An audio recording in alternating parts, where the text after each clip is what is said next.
This is the GJRB Online Network.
Man, I got to apologize to you guys. I know we have some storms in the area. I know things are crazy, but yet I wanted to kick it off here at 8 o'clock here. We are just after 8:30, 8:40 as a matter of fact. It's kind of ridiculous, so I do apologize for that. But yeah, let's just get this kicked off here.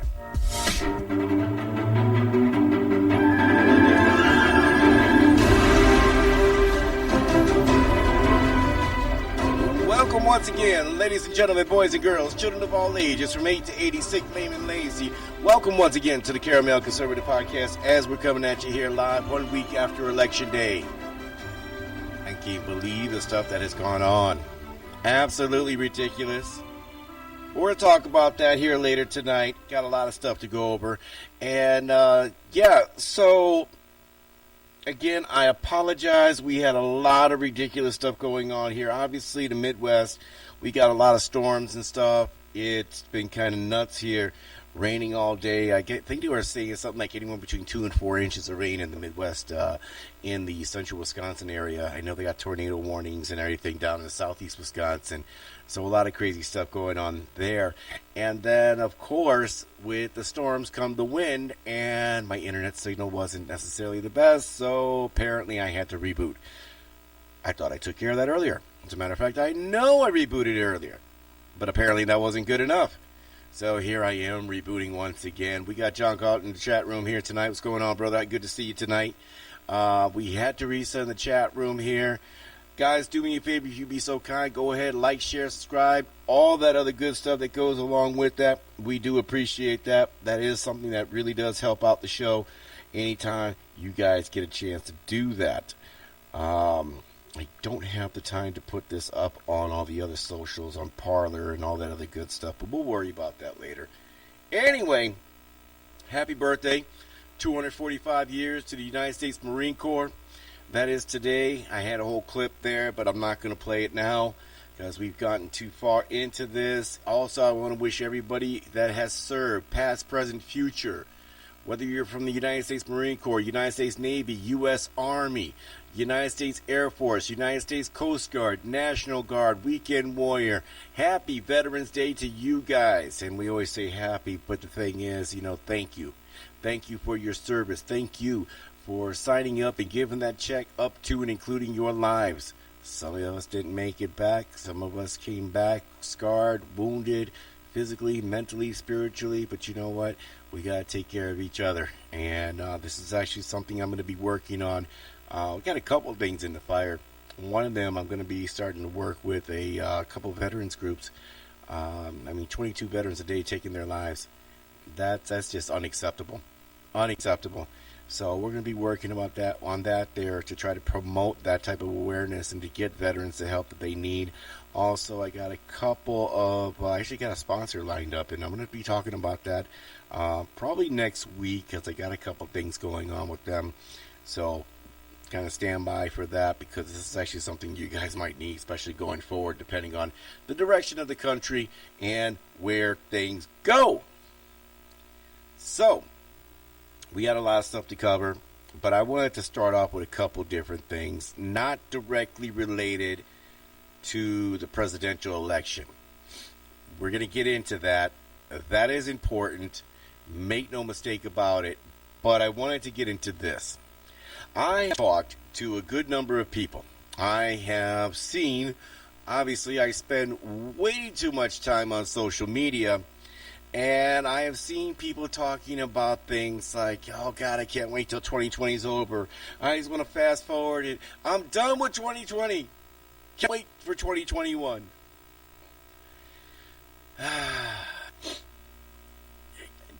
Do I have to do it? I guess I'm going to. I'm going to be the bearer of whatever you think 2020 was. For whatever 2020 was worth. 2021 is going to tell 2020 to hold its beer. I know that's not what you guys want to hear. I know you want to hear that everything's going to be better. But I'm kind of here to, give you a bit of reality, but not to dishearten you. Because here's the deal.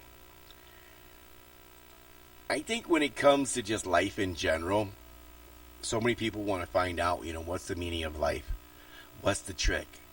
And I think the answer is actually really simple. The meaning of life is that it ends. Now, when I tell people that, usually they get stuck on that. They think it's either BS or they don't quite get it. Because there's a second part to that. The meaning of life is that it ends. But it's what you do with that time from birth to death that gives your life meaning. So when I see everybody, and I get it, 2020 has been hard. It has been brutal. There have been job losses, economic devastation.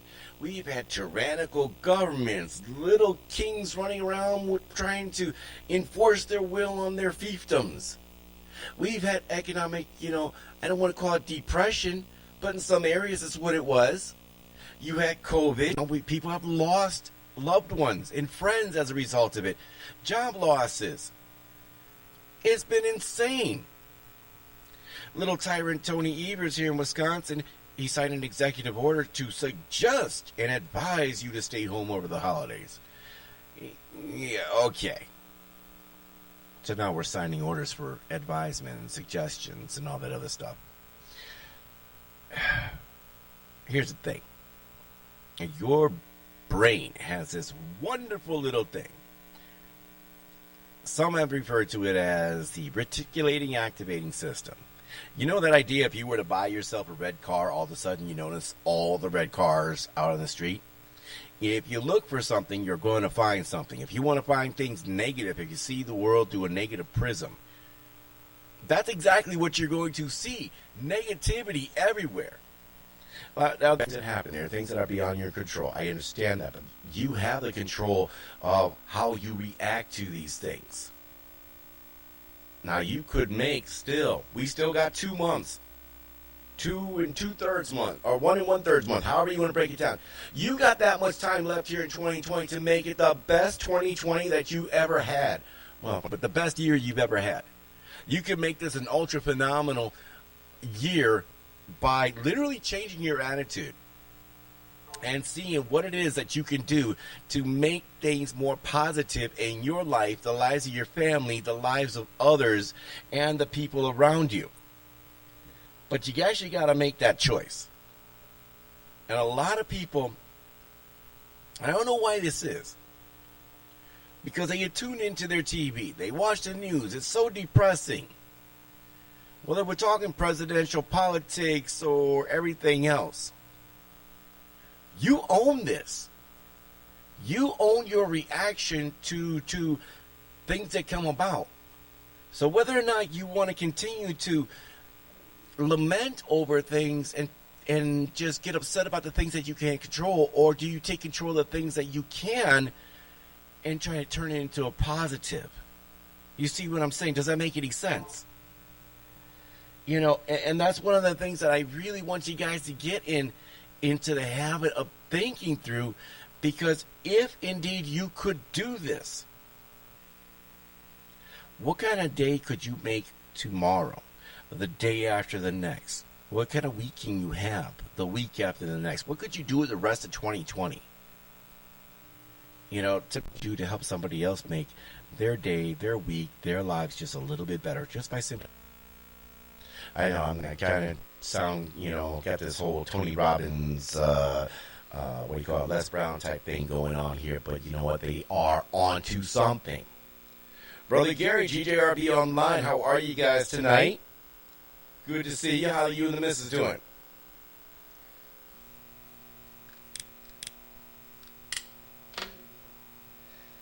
Ah, goodness. I did a video last night there on the Facebook Exodus, and I want to double down on that here. You go on to my YouTube channel. You go to rumble.com. I also have it up on Minds, and I don't have it up on MeWe yet. I haven't quite done it. It's over on Library TV as well, too.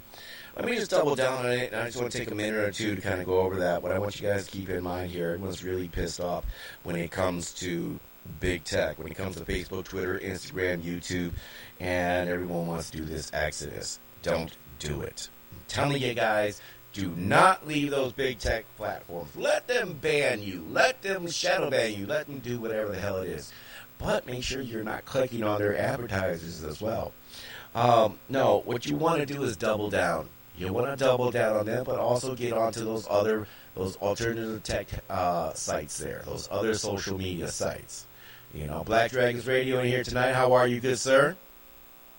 Get yourself on Parler. Parler is interesting because it's almost a cross between Twitter and Facebook.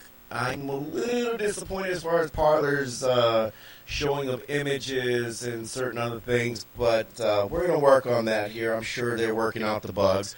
Rumble, very good video service. You'll notice more and more Rumble videos coming up there, especially when it comes to, people that are being deplatformed from YouTube. Another good alternative for your video content is going to be Library TV.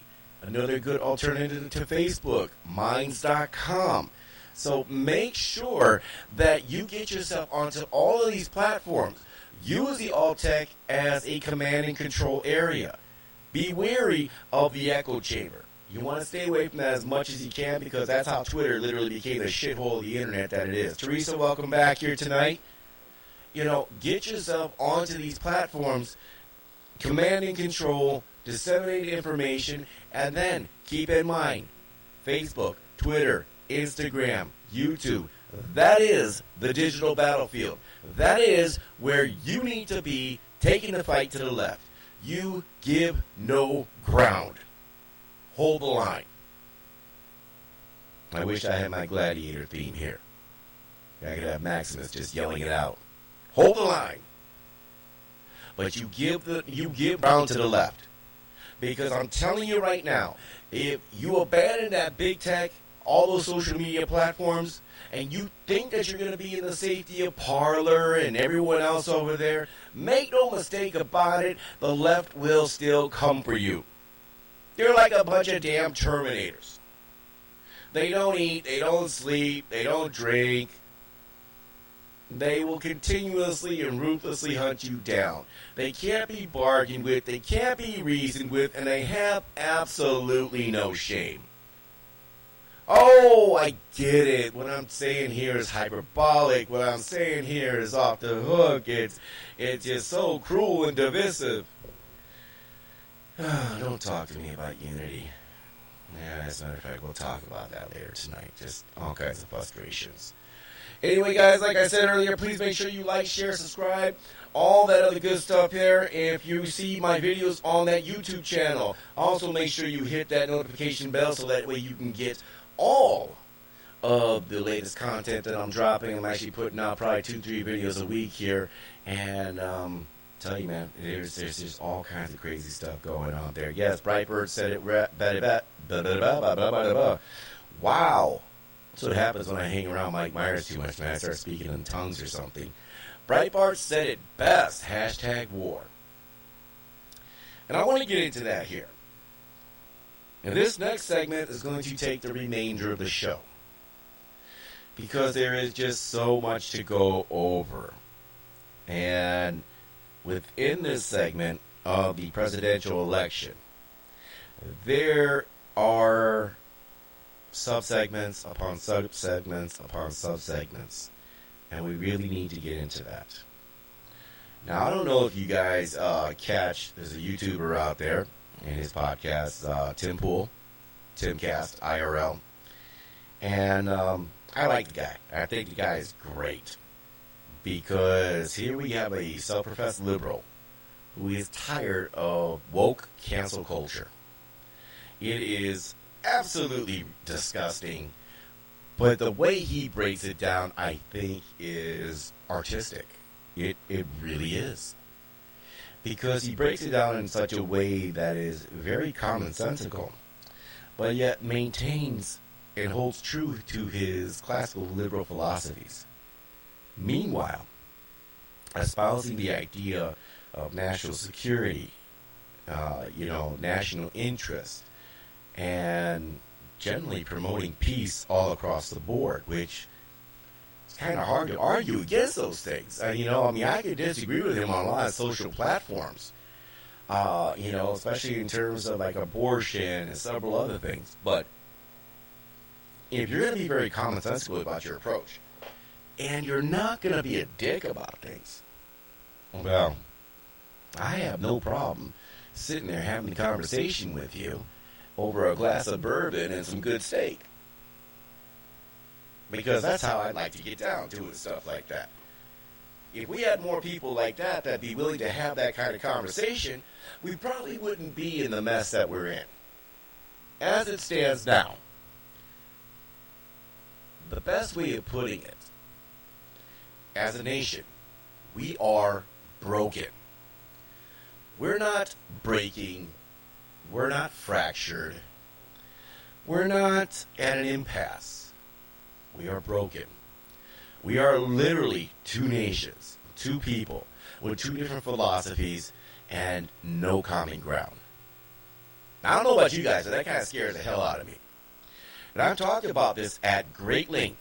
I have talked about this ad nauseum.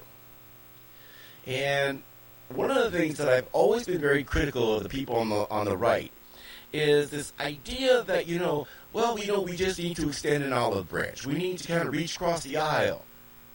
And it's like, what are you not understanding? What about this is not getting through your thick heads, where you want to sit here and talk principle, and you want to talk about how, we need to be above the fray. Listen here, jackass. You have been above the fray for so damn long that you don't realize there's a fight going on. You don't understand that the culture war going on, and you lost it because you were too damn busy trying to be above the fray. You don't get the fact that the left have worked overtime. They have not rested. They might win an election, but guess what? The next day they're out campaigning. The next day they're out working. The next day they're out hustling you. They are grinding it out more than the right ever has done. You would think that after 4 years of Donald Trump, many on the right would get this picture. But apparently, that's not the case. We gotta be above the fray. We can't get dirty. I don't agree. We shouldn't fight. Then that's why you'll lose every single time. Because you know what the only fair fight is? The one you walk away from. Oh, I know. What kind of... How's everything going to get done if all you're doing is wanting to fight? Well, ask yourself this. What have you gotten by not fighting? Well, and Teresa, you're absolutely right. Right now, the left is asking for a reach around. Because they know they're in control. They know they're the top. Or the power bottom. Or whatever. I get confused. I don't know. Bear, twink, twonk, twank. I don't know. It's confusing. I don't understand the lifestyle. Too much, too flashy, too glitzy. I don't know. Gary mentioned here, I subscribed to you. I think I was talking to your recording. I was trying to talk to you, but you were talking to people that were not on my live chat on YouTube. No, and what happened was on YouTube, I did it separate and apart, and then I uploaded it onto YouTube. I had to do that separate because I had some, in my infinite wisdom, and because I only sleep like 4 hours a night, because, I like punishment that way. I ended up recording late at night, and what I did was I didn't hit the audio button, so I was on mute for like the first 2 minutes, and it was great just kind of watching myself as I watched it in playback. I was playing, or I was talking, but there was like absolutely no sound. It was actually kind of funny, but that'll happen when it's like, 10, 11 o'clock at night. You've been up since like 4:30, 5 o'clock, and you have not had a cocktail. So, not advocating drinking, unless you want to. It's, you do you. Question out for the audience here. What did you guys think when you guys went to bed Friday night? Love to get your feedback here. Live call-in number 920-376. Getting ahead of myself here. 920-376-9400 if you want to call in and be a part of the show. That is a live Skype number here. And let's go take a look at social media when we do this as we reflect on that question. Because what are we blowing up over here? What's going on? All right. Yeah, we got Brother Matt here. He's checking in. He's DMing me here on social media. He mentioned if, that I'm up in the Wisconsin, that I'm here in the Wisconsin area. He was like, I'm sorry to hear you're nowhere near an ocean either. Oh, and there are vast, yes, sir. There are vast numbers of voter irregularities, and we'll condense into that here in a little bit. It'll be fun. It'll be nuts. It'll be absolutely ridiculous. Joe Lozano, I know he's checking in here. He just clicked in on the Twitter feed there. Good to see you, brother. I went to bed Friday night. Actually, finished up work way too late. Woke up at 5 at night, telling you, don't look at your phone, don't look at your phone, don't look at your phone, don't look at you. And my hand grabbed the phone. I'm like, God damn it, you got. And it was kind of frustrating because the first thing I did, obviously, was look to see election results, states, and everything was kind of still up in the air, which wasn't altogether unexpected. But what we saw on election night, as we covered everything last week, was this absurd thing going on where the mainstream media, the AP, Road to 270, Politico, several of the other things, they were literally calling states well before like 40% of the vote had been tallied. And they were just giving stuff away to Joe Biden. And it was amazing because, it was always Joe Biden short of 270, but Donald Trump was like 80, 90 votes short of 270. There was no way he was going to get there. And it was like they were doing this to demoralize the people on the right. It was very upsetting, very frustrating. We saw this happening. We saw it coming. We saw that the left, they knew what they were going to do. That was a scary thing. And a lot of people up to today have been saying, why didn't the president do X, Y, and Z if he knew they were going to be cheating? Let's get into that here in a little bit, because those are good questions, and I think there may be answers into this. So I get up, and Wednesday, I'm just beat. I'm tired. I am emotionally drained. It was kind of a bit of not that sick drained, but I was just ridiculously tired. It was funny because my son comes up, and this is probably 9 o'clock. I'm like, for sure, why not, man? I'm suspect all the time. Why not? I'm like on his bed, like totally incorrect. I'm just laying there watching him play this game for like probably about 32 seconds. And this was 9 o'clock. They say I know it's like 11:30. The only reason I woke up is because my leg was half asleep. And it's okay. So I ended up getting up. And I didn't even decide to fight it. I crashed and I went back to bed. Figured let things play out themselves. Thursday comes and, more drama, more things unfolding. And Friday comes and goes. Like I said, go to bed thinking to myself, all right, weekend's here. We can get some good work done around the house, just put politics aside. And no! Couldn't do it. Wake up Saturday morning. Get myself some of that beautiful, delicious Java. Got myself some coffee. Because I never buy from Starbucks. Way too damn expensive for crappy-ass coffee. I need some of that Black Rifle stuff. That's actually what I need. But only if they have a light roast. That dark roast stuff just don't do it for me. But next thing I know, it's like 11 o'clock Central Standard Time. And the Associated Press is calling the race. Joe Biden, president-elect. And I'm sitting here and I am laughing my ass off. I'm thinking to myself, this is hilarious. It is hilarious because it is genius. And I'll tell you why. But first, let's go into the chat room here. Teresa mentioned I went to bed at 10:30 election night. Unheard of for me since in a general election, return junkie. Says she's a general election return junkie. I'm glad I did. When I checked the news in the morning, I wasn't sure what was happening, and I was hesitant to believe anything I was reading and seeing. And I had the same thing, too, because here in the state of Wisconsin, when I went to bed, President Trump was up something like 80, 90,000 votes, something ridiculous like that. I wake up in the morning, now all of a sudden he's down 40, 50,000 votes. And on top of that, they had mysteriously found like 100,000 votes between like 3:30 and 4 o'clock in the morning, a.m., which all went to Biden. Statistically impossible. And it was funny because anytime that I posted it or anyone else posted that, the non-biased Facebook fact checkers said, that is false. It wasn't a 4 a.m. drop. I'm like, what? 401, 402, whatever. And it was funny because it was like, okay, wait a minute. You guys just mysteriously pulled these out of your ass. You just mysteriously, magically made this happen.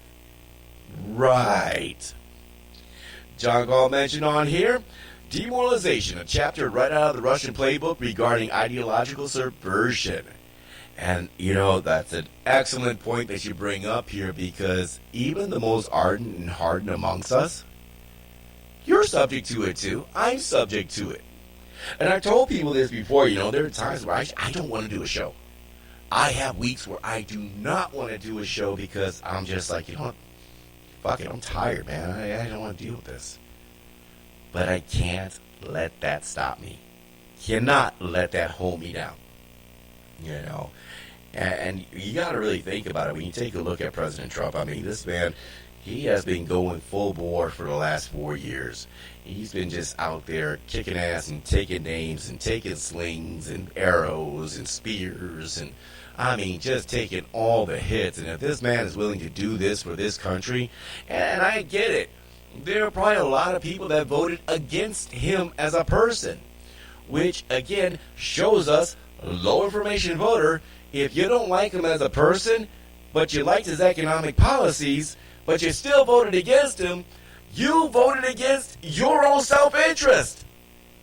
Like, you got to be one of the dumbest mofos on the planet. Like, I pray to God you don't have children, because you're the type of person that would, believe the schoolyard bullies beating your kid because your kid started some shit, when the reality is your kid was just sitting there eating lunch, and the bully took it. But side with the bully, go ahead. A heavy body, tired. That was me, man. Passed out. It was terrible. Actually, it was very relaxing. Every now and again, we actually need to do that. But yeah, I do get tired. And, that's kind of why I say, you got to dig down deep. You got to realize what it is you're fighting for. Understand why you clench your fist. Remember that memory and why it is that you fight. Because if all you're doing is fighting for the sake of fighting, then you're going to eventually tire yourself out.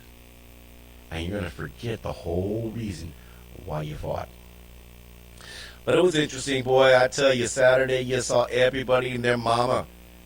You saw them out there in D.C. All the people that were going to storm the White House? No, they were partying and having a good time. They were popping champagne bottles, just drinking up that Asti. They were doing their thing. They were sharing bottles. You would swear to God that COVID didn't exist, because they weren't social distancing. And the people that didn't have masks on, they didn't wear it because of COVID. They didn't want to be identified. Because remember, the mask makes you look cool, right? Oh, like some reject from Mortal Kombat. A bunch of damn test tube babies. Interesting side note as far as that's concerned. Did you know that CNN and a couple other news sources have stopped their COVID clock? All the people that have died from COVID? Yeah. Apparently, COVID is no longer a thing. Oh, by the way, yesterday, Pfizer, they released some data, and they gave a report that they have a vaccine that they believe is going to be 90% effective against COVID-19, which I think is absolutely great. But, of course, some folks in the media were talking about this is the Biden vaccine. Mario Cuomo, governor, New York City. A vaccine's a good thing. But it's a shame it was announced during the Trump administration. What? But this is the guy, though, who sent sick people into nursing homes. Sent them in there so he can get the most weak physical persons in our society sick because they were susceptible to infection, and just jack up those death numbers. John Gall mentioned here, my local news doesn't show COVID news as much as they did last week. Go figure. Cuomo will find a way to ruin it. Oh, he already did. And it was funny because you go back to March and April, boy, Cuomo was just talking, hey, we need help there, President Trump. He's doing a good job. How fast the tides turn. Oh my God, there's just so much craziness going on here. But it was awesome because apparently, Biden and Harris, they gave a little speech. They had a little party. They had their little, nighttime fireworks and everything. And I thought it was awesome because I don't know if you guys had seen it, but I want you to take a look and take a look at those acceptance speeches in the evening.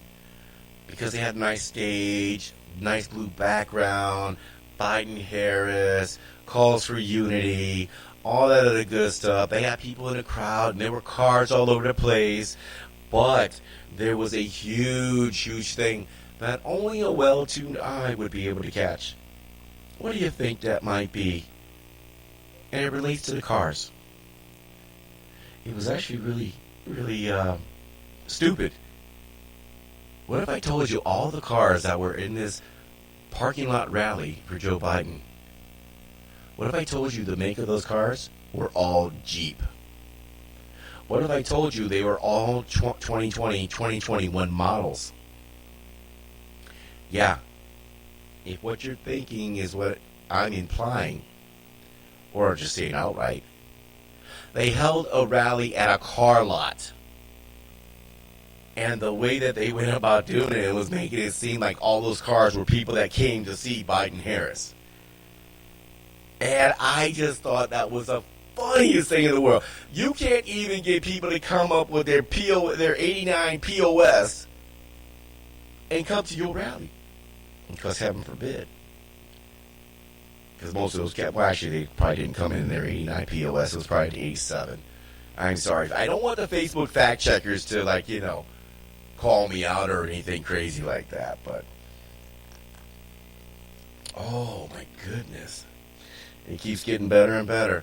All right, so we'll break more of this down here. I'm going to take our first break here. I got a couple things I got to run real quick here. But when we come back, let's continue to break this down here because we got a lot to go over with regards to Sunday, yesterday, today. Because there's a big question over the weekend. Why is President Trump allowing all this to happen?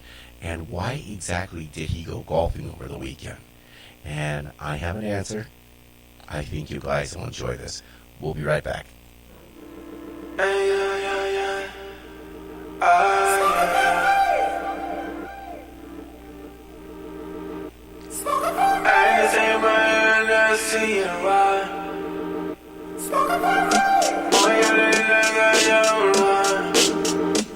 It's shining like the seeds of pomegranates in my hands. It's just us that's on this beach and all is sand. All of this water, I know, but then I know we ain't supposed to touch it. We only live once, man. You said, give it to me, give it to me, give it to me. Then said, take it, take it, take it. I said, didn't we do this really? Shouldn't we have with it? You're making faces, probably so mine. We're in the ocean, waves are rolling in your eyes. Pulses high, the heartbeats would be called to the other side, girl.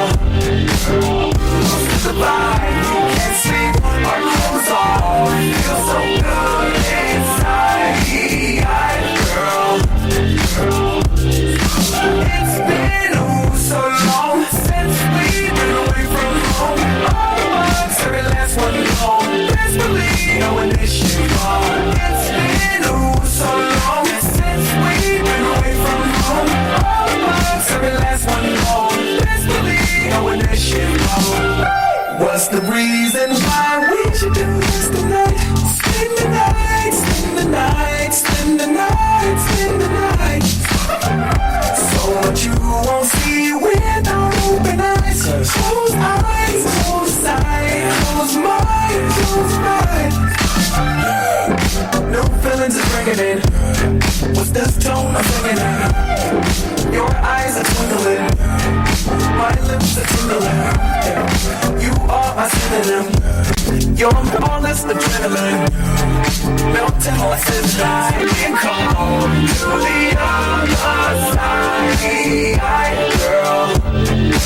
Close to the vibe, you can't sleep, our clothes on. Feel so good inside, girl. It's been so long since we've been away from home. All the box, every last one gone. Best believe knowing this shit gone. It's been so long since we've been away from home. All the box, every last one gone. Best believe knowing this shit gone.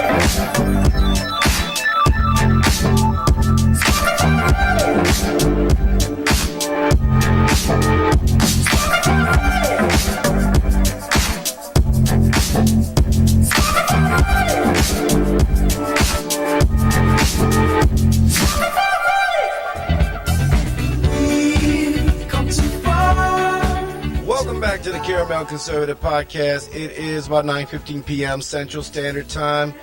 So, once again here, back to it. That was Dead Mouse and the Neptunes, Pomegranate. It's actually a good song. Kind of old school beat to it. Anyway, I was floored. Saturday, BKP, then Fox News, CNN, SD, everybody in their mama started calling it President-elect Biden. Even though there have been allegations of voter fraud and voter impropriety going on. These things are being contested. And they knew, right from the get-go, that Donald Trump wasn't going to just concede. And what was fascinating about it was the level of ignorance that was going on. And I can almost understand, because for as long as in my lifetime, generally speaking, whenever there's a presidential election, the media calls it, people just kind of say, okay, here it goes. But the candidate ends up giving us concession speech within a day or two. We knew this wasn't going to happen. It did not happen by the weekend. It was already said it wasn't going to happen. And the level of ignorance here was absolutely incredible, because I saw posting after posting of people talking about, well, the media called it. And I went through my Constitution. I literally did. Now, don't get me wrong. Within the Constitution, within the 4,800 and some odd words of the United States Constitution, I saw the letters M, I saw E, I saw lots of E's, D, I saw plenty of I's, and a lot of A's. I saw those letters in the Constitution. However, I did not see those letters ever configured into the word media as it relates to anything, much less the electoral process. Okay? It's frustrating. It is frustrating. It's not like I'm a hyper-intelligent individual. It's not like I am off the hook crazy smart. I'm not. As a matter of fact, in my opinion, I'm probably one of the dumbest mofos running around the planet. But at the same time, I'm not the person that's going to talk about how hyper-intelligent I am either. Either you think I am or you don't. I mean, it's kind of whatever. I'm not into tooting my own horn. But what I do know is when I go into the Constitution, it tells you that the Electoral College is the one that makes a determination, and there is a certification process that gets done to it, and this must be done by December 14th. See, and there you go, Teresa. Right on point. You're not president until Congress approves and accepts the Electoral College. And there you go again. We haven't even certified the states. And it's interesting because this is where we start delving into conspiracy and QAnon and all this other stuff. And let me just, before I do anything else, let me just go into this whole QAnon watermark, maybe not. I probably touched on this in the past. As far as the QAnon stuff, I've read some of the boards. I get some of the messaging. I'm not big into buying into all of that. You know what I mean? I get the phrase, where we go one, we go all. I totally understand that, and you know what? I'm down with that. But a lot of the things that are said in there don't make sense. The timings are off. It just seems almost like a huge psyop. However, I'm not going to dismiss it as some fringe quack conspiracy thing that, because you take a look at most conspiracy theorists, most of those folks, every now and again you're going to get something right. It goes in line with that idea that a broken clock is right twice a day. Well, I'll be honest, that QAnon stuff, they've been right a little more often than, I mean, they're batting 40%, but they are in double digits, maybe in the 20s and 30s. So there is something to this. So I'm not going to be completely dismissive of that stuff. When we talk about this idea that there is a rigged election, a lot of the times we like to think to ourselves, because our election process is so decentralized, that There's no way that you're going to be able to kind of mess up the system. Because what was it that the left was saying for so long? They were saying, Russian involvement in the election. Obama was saying the same thing back in 2015 and 16. There's no way the Russians can get involved or anyone can get involved because our elections are so decentralized. However, here's the problem. This is where we're really going to get into some conspiracy stuff here, and it's kind of crazy. Absentee ballots. We had talked about this for a long time because it was like, where the hell did this whole idea of mail-in voting? Absentee ballots we get. You request them, they come in. You mail them back in, however you do it. Mail-in, the Democrats have been pushing this back since March, April, and they kept pushing this idea for a nationwide mail-in, where you're just given a mail-in ballot and you send it in, which makes it rife for voter fraud, voter harvesting, and there is no real chain of custody. Because what happens? You take your ballot, you submit it to the post office does what it does with it, processes it through as it processes any parcel, and ultimately, well, we know that the United States Postal Service had endorsed Joe Biden, so do you really want to trust an organization that's not going to be impartial? Like, I don't think they should have endorsed anybody. But hey, you guys do what you guys want to do, right? They need somebody who's going to try to dump money into their failing system.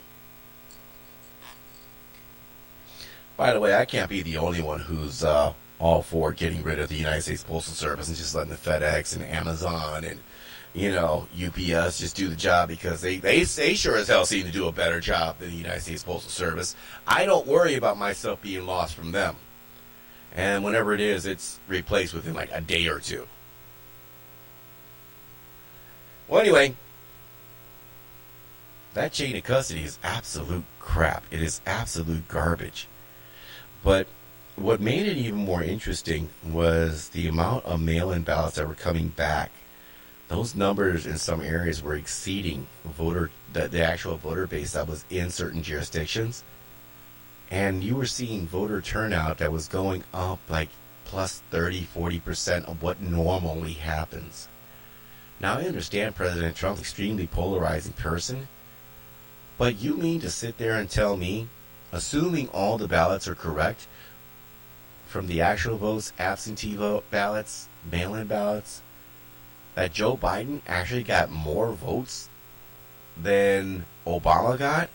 I mean, like, seriously? The least uncharismatic man in the world got more votes than the most charismatic man in the world. Like, now, I'm not buying that. That's garbage. What really kind of kicked off, though, all of the ideas of voter impropriety was the hashtag SharpieGate. Now, when I went to go vote, it was interesting because I go there, they got their little X's on the floor, put your little mask on, wear this little glove. I'm like, whatever, man. They gave me a pen where I could sign my name. I was going to give it back. No, you go ahead and keep the pen. I'm like, cool.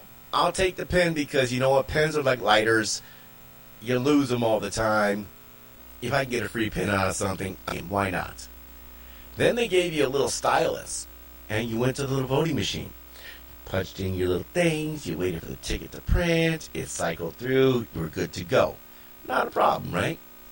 But in some places, they were told to fill out their ballot, and it was funny because it was like they were given a Sharpie to fill out a ballot. Like fill in the bubble. And I'm over here like, are you serious? Fill out the bubble. Isn't that like some 1980s technology scam type of stuff? That's the type of thing you did back in high school when they were like, oh, go ahead and fill out 100 questions here within 30 seconds and, when in doubt, mark C. Like, who does that anymore? Like, I live with 2,200 people. Half of that population are inmates. We have votes. I can utilize a stylus. What the hell do I need a Sharpie or a number 2 pencil or whatever in order to do that? But yet, that's how it was done in some jurisdictions. And of course, that led to some issues, and that actually led to some issues come election night. And I remember over the following days, there was these polls out, or not polls, they were people that were looking up this thing, to find out whether or not their vote counted or not. And the interesting thing about that was that when you looked at that, what ended up happening was there was a little caveat down there that it could take up to 45 days for your vote to be registered within that particular website. Because your county clerk or your village clerk or your town clerk, whoever the clerk is, they have to actually update the rules saying, yes, you voted, your vote counted, or you didn't vote. And what was interesting, because there's a Twitter user, Essential Fleckus, he had actually posted several things where there were individuals that he put up on there. Type your information in there. These were individuals that were deceased. We're talking about one individual had been deceased since 84. That's 1984. And he was registered to have a vote, and his ballot had been counted for this particular election. So all kinds of red flags are going up. But, of course, now we got President-elect Joe Biden and President-elect Kamala Harris. Yeah, the world's feeling good. World leaders are going out sending their congratulations. But wait, there was a problem. There's always a problem, and this just keeps getting better and better and better. Now, mind you, we had individuals here from the left and even some on the right, and we're going to drop names here in a little bit. But it was fascinating because Joe Biden's sitting here calling for unity. And how dare you sit there and call for unity? People over here talking about we need to just go ahead and accept the election. That's just the will of the people. Despite the vast amounts of voter impropriety going on, despite the vast amounts of voter fraud that have been proven, you're calling for unity when you have a former presidential candidate in Hillary Clinton that to this day has not accepted the results of the 2016 election, despite her concession. You have people to this day that's still running around talking about Orange Man bad and hashtag not my president. And it's kind of funny because there was a question that was posed to me. And it was like, well, we were kind of ruthless against them, with our memes and everything from the right. And I was like, were we really ruthless? Let's think about this here. When you look at the meme game between the left and the right, and I looked at them both, and I ain't gonna lie, the left has some funny memes. But I'm also the same guy. Like, you could make a meme out of me, and I'd laugh because that's funny as hell. But I find comedy in pretty much anything. But the right's meme game is strong. Like Joe Lozano, when he's up in here, he's throwing out memes like it's going out of style, and it is strong. But the thing was, though, even going into election 2020, individuals on the left, do you remember those women that were just yelling in the car? There was that one woman that looked like, she was a big girl. Like, I'm a big guy. I'm like six, almost 6 foot. I weigh 280. I'm a big guy. When I walk through crowds move for me. This woman looked like she was 3 of me taped together. She looked like Jigglypuff on steroids. But if steroids made you fatter. Like, it was ridiculous. And you saw these women yelling and screaming and just acting the damn fool. They were memes. That young lady that was like kneeling down in the crowd somewhere, wherever, in her yellow jacket and black hat, yelling at the sky. They literally became memes of them, and it was like, wow. This is the legacy that you're putting out here on social media. Like, the internet doesn't forget. And it's not that the right was ruthless with its memes. It's that you put yourself in a position to be mocked. Like, honestly, if Joe Biden indeed is legitimately elected President of the United States, and all the court hearings are done, and it's like, yeah, there's some voter fraud going on, but not enough to overturn the election, most people on the right are going to be kind of begrudgingly okay with that. Begrudgingly. But a lot of us know better than that. Because when we take a look at the things that have been going on over this past weekend, I'm going to throw some words out here to you guys. And I'd love to get your thoughts. Now, before I throw those words, let's go back to the chat room here. Let's see here. Teresa mentioned it's a propaganda machine that the average fat and comfortable American will fall for since the level of ignorance of basic civics. And that's interesting that you mentioned that. I'm actually really glad that you did that. I've had this discussion with a lot of people, and I've wrestled with it myself. And the reason I wrestle with it myself is because, I tell you what, I have times where I'm complacent here at home. Like, I work my ass off. My day-to-day job. That's, anybody who knows me personally knows that, you know, I don't take sick days. I rarely take vacation days. I just work. Because, well, money don't make it so. That's just the bottom line. And ain't nobody gonna sit here and hand things out to you, and you know, nobody's gonna buy you groceries. Because, oh, you know what, Ed? Yeah, we really like you, so we're gonna make sure you're taken care of, you and your family. No, money don't make itself, and if you don't get your ass out there and put the work out there, well, then don't expect anything. So because I go out there and I put in all this work, I come home, I want to just kind of relax, I want to do my thing, I want to hang out with the family, do all that goodness there, but you're tired, and you're just, you know what, I'm so happy with what I have, and I'm going to just be here content. However, contentment breeds laziness. Laziness breeds apathy. Apathy breeds liberalism. It sounds like a terrible thing to say, but the truth of the matter is this. Because many Americans have not had struggle, they have not had want, a lot of them don't even have drive. And I believe you're absolutely correct when you say the ignorance of basic civics, they barely have an education. Because they just gap it off. They think, you know, that this NIMBY effect. It's this idea that, you know what, well, what can I do? It doesn't make a difference. So I'm just going to go ahead and do me. And I get that to a point. I get it. I do. You should do you. But you, as a citizen in the greatest, freest country on the planet, you have, and I love this word, fiduciary duty to be an active participant within the body politic that you are a part of. Failure to do so is a failure of the legacy that your ancestors have bled for, died for, given so much for, and worked their ass off for you to be in this country just to say, oh, well, whatever. It's really a slap in the face of your forefathers if you think about that. You know.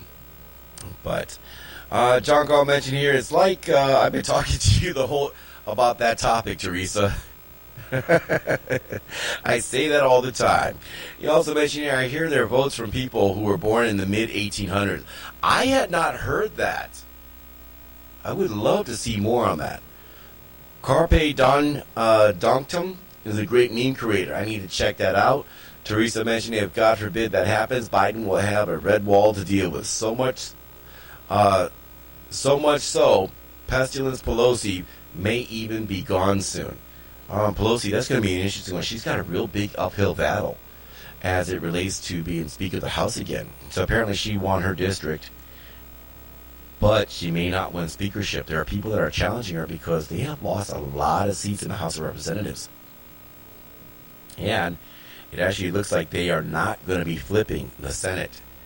So I don't want to get too over the top hopeful, but it's not going to be a super strong Democrat House.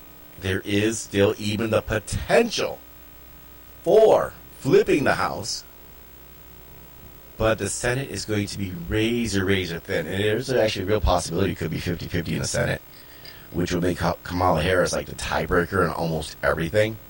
And you can bet they're going to get rid of everything from the filibuster to every nuclear option they can. They're just going to go off the hook as far as that's concerned.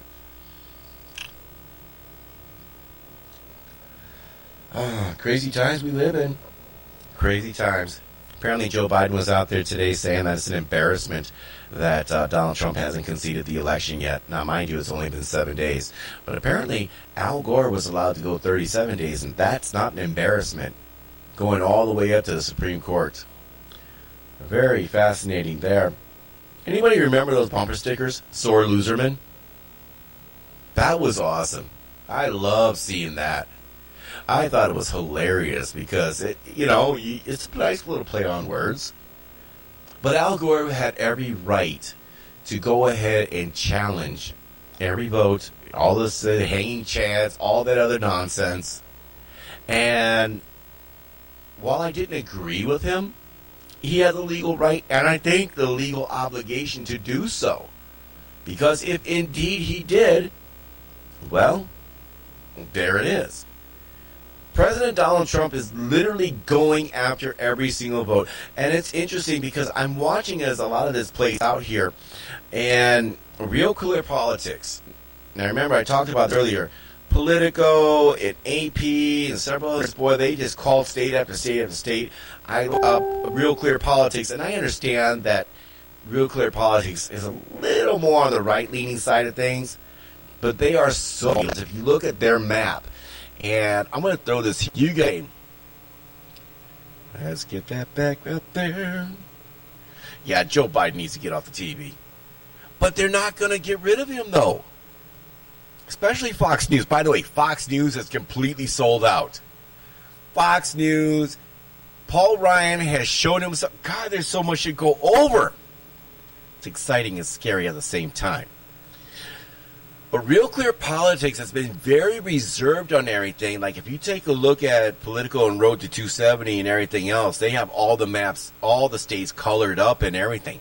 But Nevada, too close to call. Arizona, this is Real Clear Politics, too close to going up to call. Florida, Georgia, North Carolina, Pennsylvania, Ohio, Michigan, Minneapolis, Minnesota, Iowa, all too close to call there. And now remember, the media called it for Joe. Apparently, Real Clear Politics isn't media because, well, I don't know if Real Clear Politics is media. Why aren't we working with them too? Right now, it does have Biden-Harris in the lead at 216. It has Trump-Pence at 125. But if we look at this here, this is a very reserved map, and they're waiting for all the challenges to come through. They are not prejudging this here. Because if you look at everything, they pulled Pennsylvania from Biden just last night. Florida still has races. Georgia still has races. Texas still has votes to count out. These are all toss-up states here.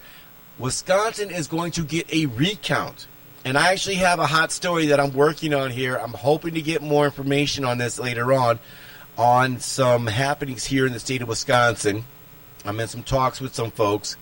I don't know where it's going to go, but we're going to talk about that maybe in the next couple of days. I don't want to jump the gun on this, but I will tell you that when we talk about some appearances of impropriety, when it comes to vote count and everything else, Southeast Wisconsin, actually Southern Wisconsin in general, is a huge problem. So this is something we'll be breaking over the next couple days, I'm hoping. Like I said, we have to wait till more things come out because I want to make sure that the stuff that we're putting out here is honest, accurate, and true. And I have no reason to think that it's not. But no, Fox News is funny. Fox News has suffered so much over the last couple of days because of Paul Ryan. Paul Ryan, former Speaker of the House, who sits on the board, no doubt probably runs it. But, boy, I tell you, they have shown their true colors. Because ever since the calling of Joe Biden as president-elect, by the way, he brought back Obama's office of the president-elect, which there is no such office. I thought it was cute when Obama did it because it was like, aw, look at you. You made your own office, had his own seal and everything. He probably hired out some like 15-year-old, graphic designer to do that.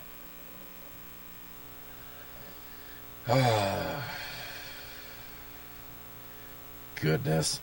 Calls for unity.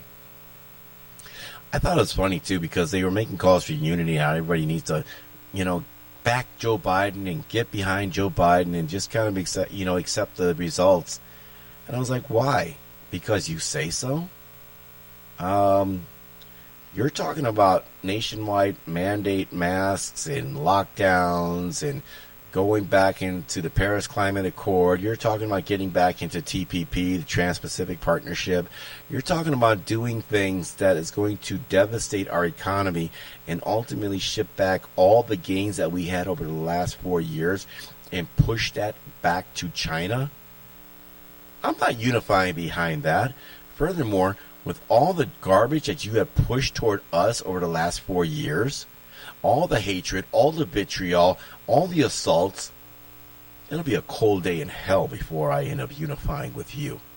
And this is where I say I think at this particular point in our history, we are broken as a nation. Good night, Black Dragons Radio. Good to see you here tonight. We'll check in with you later on. But it'll be a cold day in hell before I unify behind anything like that, before I say, I really hope Biden succeeds. I'll pull the Rush Limbaugh card here. I hope you fail if indeed you do become president. And, anybody with any common sense will tell you the probability of Joe Biden is extremely high to become the next president of the United States of America. Because the votes all seem to go that way. Everything seems to go in his direction. But if you take a look at this, if you were to say that President Trump has, a 3% chance of becoming president of the United States, if anybody is going to be able to pull this off, it'll be President Trump. Because his arguments are solid. He's not looking to so much recount, which I'm sure he's going to do in certain states, Wisconsin being one of them. But it's to eliminate the main argument is going to be to say that we have an election day, not an election week. And make no mistake about it, this is going up to the United States Supreme Court. People were wondering, and I saw this, and I talked to people, and they was like, why isn't Trump doing anything? Why isn't he saying anything? Why is he out there golfing? He really doesn't want to win. And we had Republicans that were coming out of the woodwork, and they were congratulating Joe Biden. But you shouldn't have been surprised about those Republicans. It was the Mitt Romneys and the Sidney McCains. It was the Paul Ryans. You have world leaders going out there. Macron and several other people. Iran talking about you need to get back into the Iran whatever accord. Of course they want you to get back into it. Because they need some money. They're tired of being broke. But one of the genius moves about what I'm seeing here from President Trump at this particular point, and maybe my wishful thinking is way too optimistic. I guess the best way of putting it to you like this, I've said this many times. A lot of folks just like to play checkers. But if you really want to win, you need to play chess. You need to give your enemy enough rope to hang themselves. You need to give your enemy enough room to make mistake after mistake after mistake. Understand the genius of what the left did in projecting Joe Biden to be president-elect. The genius in that was just simply for the fact that, when the court cases come down and the decisions are made in favor of President Trump, right? They're going to run out and they're going to claim that Trump stole the election. What's fascinating is that what they're banking on is their militant wing. They're banking on the Antifa and the BLM crowds to go out and riot and destroy and burn down this country. What they're not banking on is because the president has restrained himself, especially throughout this last year. I am almost willing to bet that if President Trump does indeed pull this off, and I do believe there is a good possibility that he can do it, and as John Gall mentioned here, he had a 3% chance of winning the first term. I just used 3%. I just pulled that out of the air. I'm not even going to lie. I just got to make that up. But, if I was to be an odds maker, it's kind of where I would be. And yeah, you're actually right. Long leash theory. Speaking of theory, this is game theory. This is 4D chess. He's thinking 4 or 5, moves ahead. He's probably thinking more than that. He kind of reminds me of Bradley Cooper on that movie Limitless, on NZT. His job is to be so many steps ahead of you. And that's where he's at. He's giving them enough to expose themselves. All of the swamp creatures have literally just prairie dogged their heads out into the open. Now remember, I've told you this before. I could tell you the truth all day long. I could sit here and tell you till you're blue in the face. I can give you article after article. I can show you video after video. But none of that is going to matter unless you see it with your own eyes in person. Because a lot of people will not believe the articles because they'll say it's biased or it's lying or it's one way. Other people will tell you that the video was doctored, it was edited, it was whatever. But when you see events unfold in front of you, you cannot, with any degree of intellectual honesty, you cannot think to yourself, you know what? Biden's still the winner. When you realize that the levels of impropriety and voter fraud and setup were just through the roof, and you see it, evidence provided, and you see it with your own eyes, now you know the truth because you have seen the truth. We look at the Dominion software, and it started in Michigan over the weekend. There was a county that had a glitch, and I love that word glitch. Biden is a big jerk face. You're right. What did you say earlier about wanting to get sniffed by Joe Biden? Could you imagine that? Joe Biden's going to have groupies just running around, sniff me, sniff me. Oh, God. Can I rub your blonde hair legs, your leggy hairs, whatever? I had a conversation with somebody on social media, and they were telling me how President Trump is the real racist and narcissist and rapist and all this other garbage. And I was like, dude, Joe Biden's actually going out there groping children. And this is who you voted for. That actually tells me more about you than it tells me about anything else. I mean, you're okay with that. That kind of makes you one sick SOB. But hey, what do I know?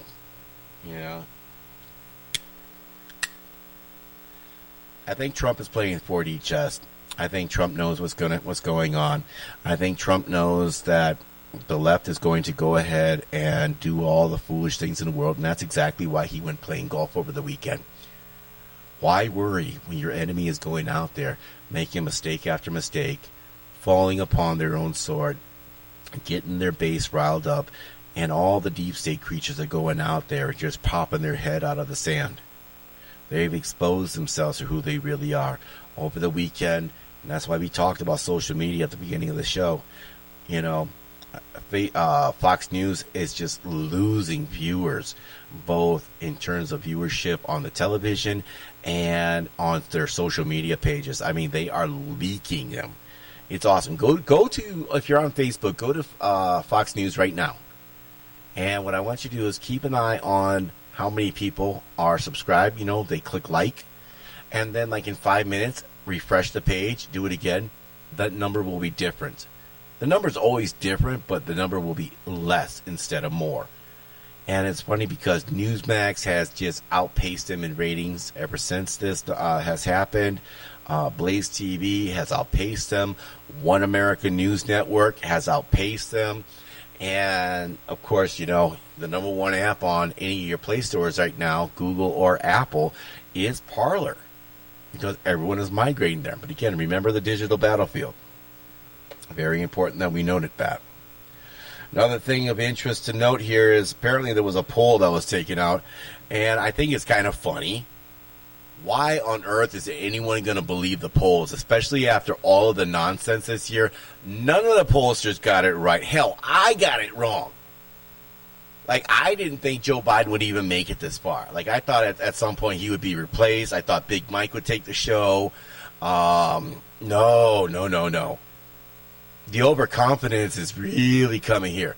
Now, all of a sudden, Joe Biden is competent, he's coherent, he can read speeches, he's not making up words anymore. They do, and it's true, they do have good-looking women, it's true. Yeah, he's just on point. Why? Because now all of a sudden he can drop the Dementia Act. And I told you this before, I do believe that the whole dementia thing is an act, because, you know, if he can prove that he can't mount a proper defense, then how on earth can you prosecute him for his crimes with regards to China and the Ukraine? And then, of course, crimes affiliated with his son, Hunter Biden. But this particular poll said that 80% of Americans say that Biden won.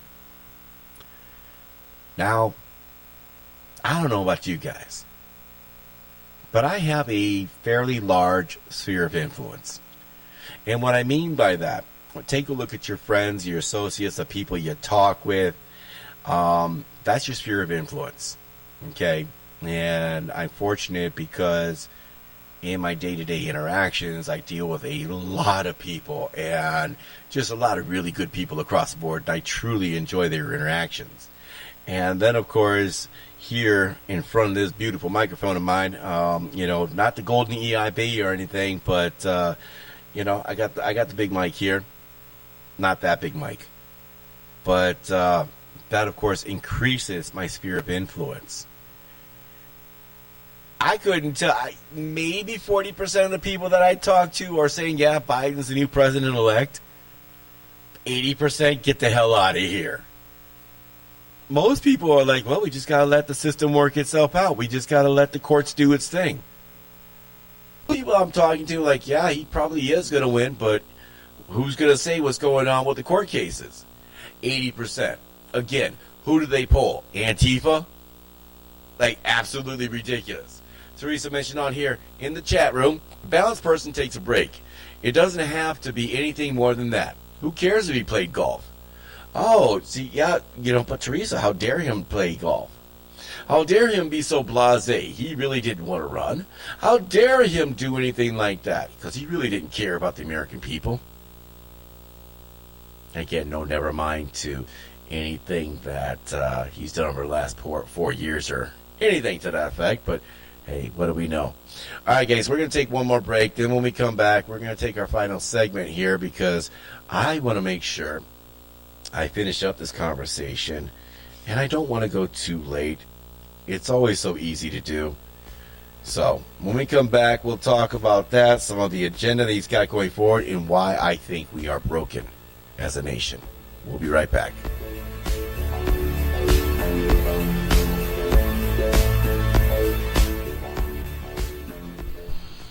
Watch. Pray. For we not know what hour the Son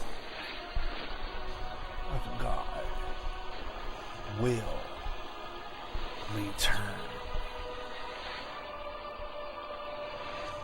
Prophecy, New World Order, terrorism, economic collapse, wars, pest, Israel. When they say peace, then cometh sudden destruction, earthquakes, volcanic eruptions, end-time headlines at www.endtimeheadlines.org. Imagine one day tuning around on your internet radio only to find a station playing old radio programs complete with commercials and thinking, what am I tuning into? The past? You might be, or it's just GJRB Online and Radioland. A day of nothing but classic radio shows back to back with classic commercials in between. Like the days of radio. Almost like your computer is picking up signals through time. Closer than you'll ever get to time travel. Radioland. The blues. The primary start to rock and roll music. The music in which artists express their feelings through music. This is a new blues show featuring the best of the blues, with new emerging artists getting their thrill of hearing their selections played along with the greats like Muddy Waters, B.B. King, and Etta James, along with a whole lot more. The doors open soon to the Blues House on GJRB. End times are upon us, and we need to know what's happening. Knowing the truth is key to survival. There are lots of news events going on in the world that have certain significance to end-time happenings. Listen, as men and women gather to discuss the news and how it lines up with Bible prophecy on the last 7 days. Uploaded to go public every Thursday at 6 p.m. Central and run live every third Friday at 1 p.m. Central, 2 p.m. Eastern, 11 a.m. Pacific on GJRB.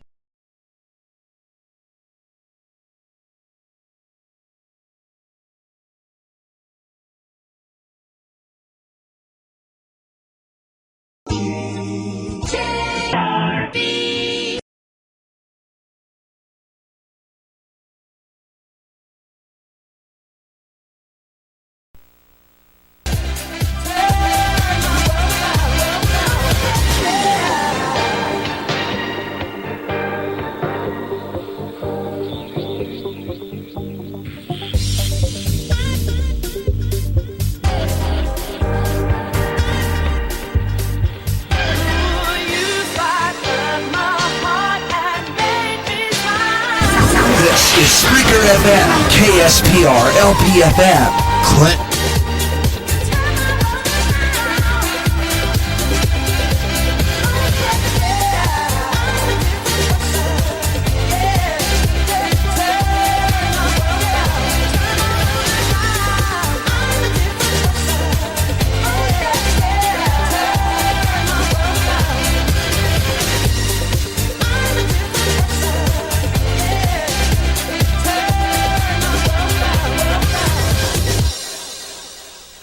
Welcome back to the Caramel Conservative Podcast here. It's about 10 p.m. Central Standard Time here. Great meme that was just posted out here by Christopher Lawrence. If you guys here in the Wisconsin area, you'll know Chris here. He's got some good content. Make sure you check him out. No Better Friend organization. But this is awesome, though. Given today's standards, Mike Pence can claim he was born a woman and take away Kamala Harris's ability to say that she was the first woman vice president. That would be hilarious if he did that. I'm not going to lie. If indeed Biden won the election, they should just like troll the hell out of him. I mean, that would be pretty epic. I mean, what are you going to do, right? You can change your genders whenever you want. Gender fluidity. You know, how dare you judge? But, yeah. It's funny, over the last couple of days, too, you guys see all the enemies lists that were coming out there, the so-called Trump Accountability Board, or project they have out there. AOC wanting to create an enemies list. You had a couple of the media folks talking about people need to really reconsider whether they want to keep pushing this narrative that there's voter fraud and everything else because it could affect your future employment. Ooh, getting dangerous.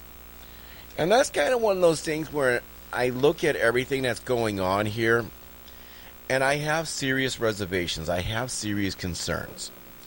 Because at this point, I don't even think it's about Joe Biden or Donald Trump.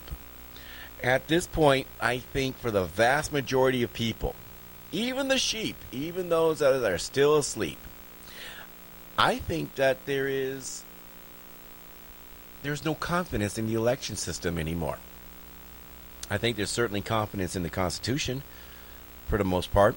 I think there is confidence in the ability to have a free election, but our current electoral process is broken. Our country is broken as a whole.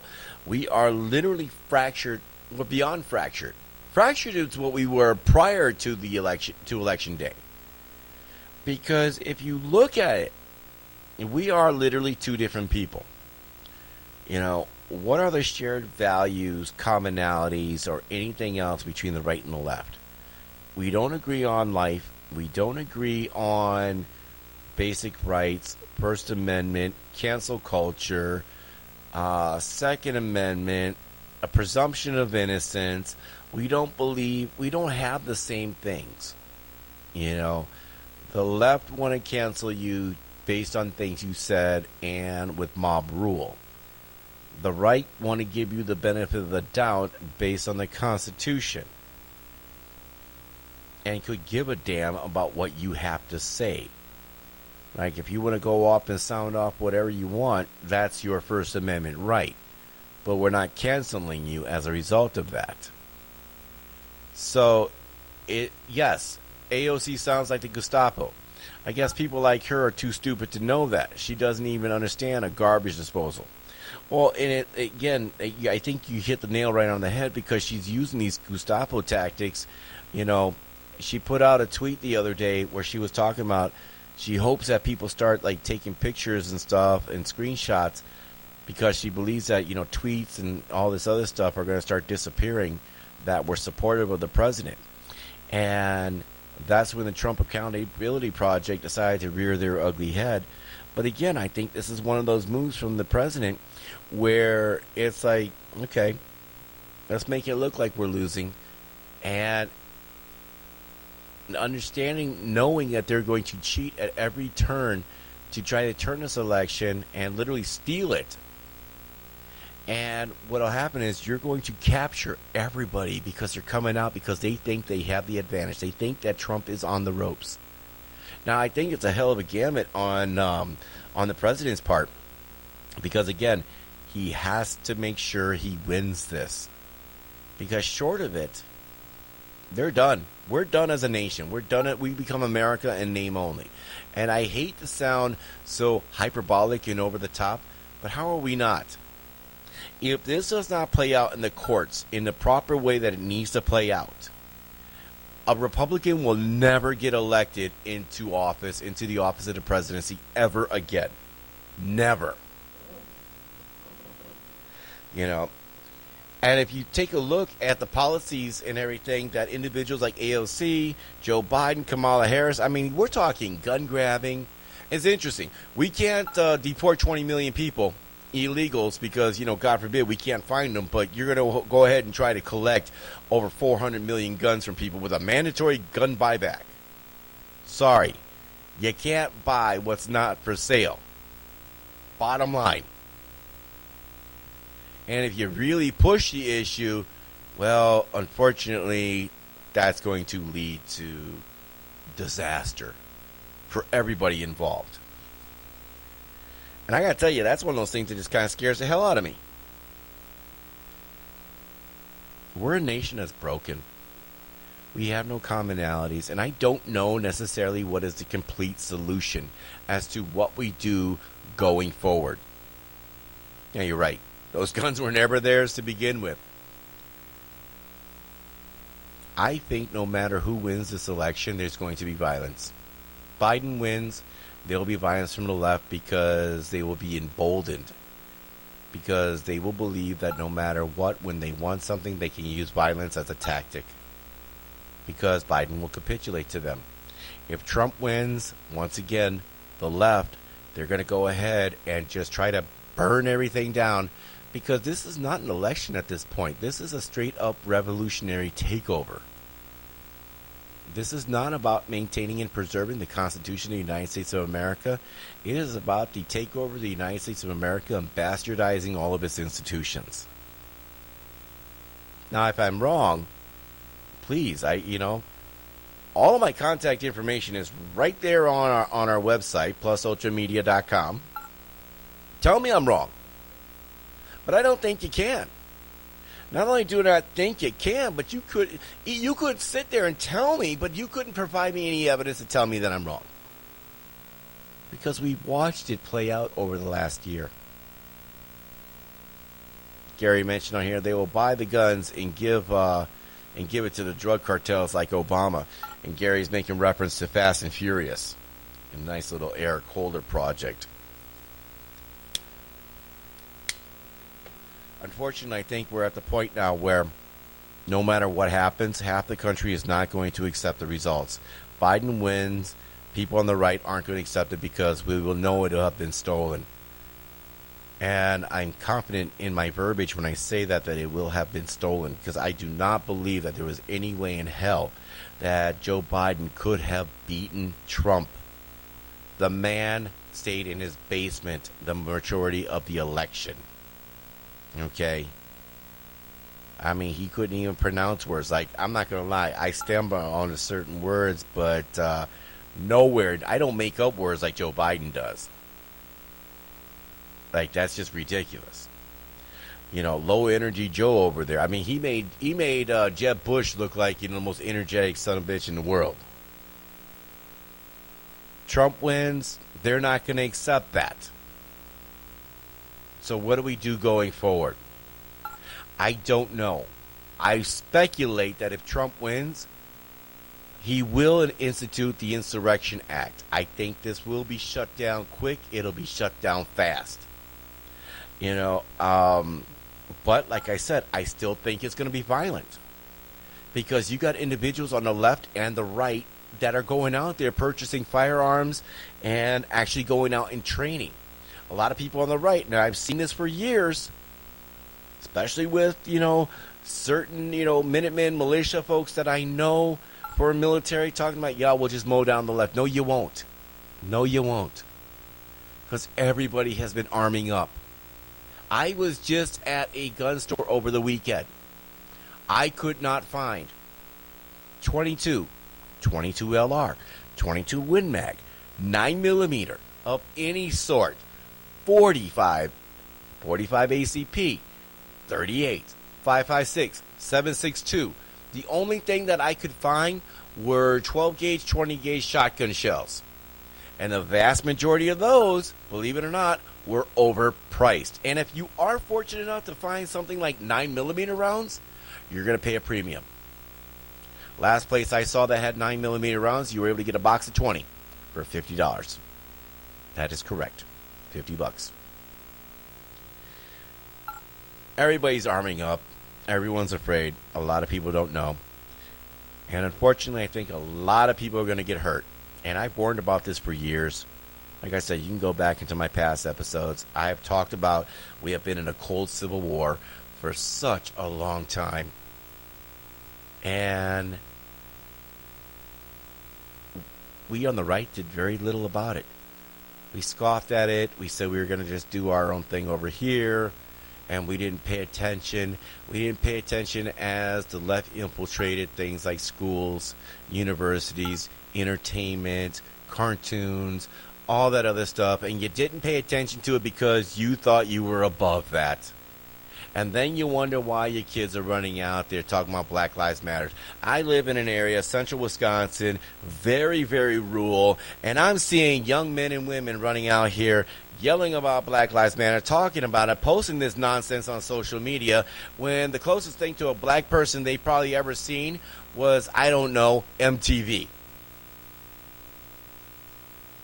These kids have no idea what it means to want. They have no idea what it means to struggle. They know nothing of these things, much less having the experience of somebody as a person of color.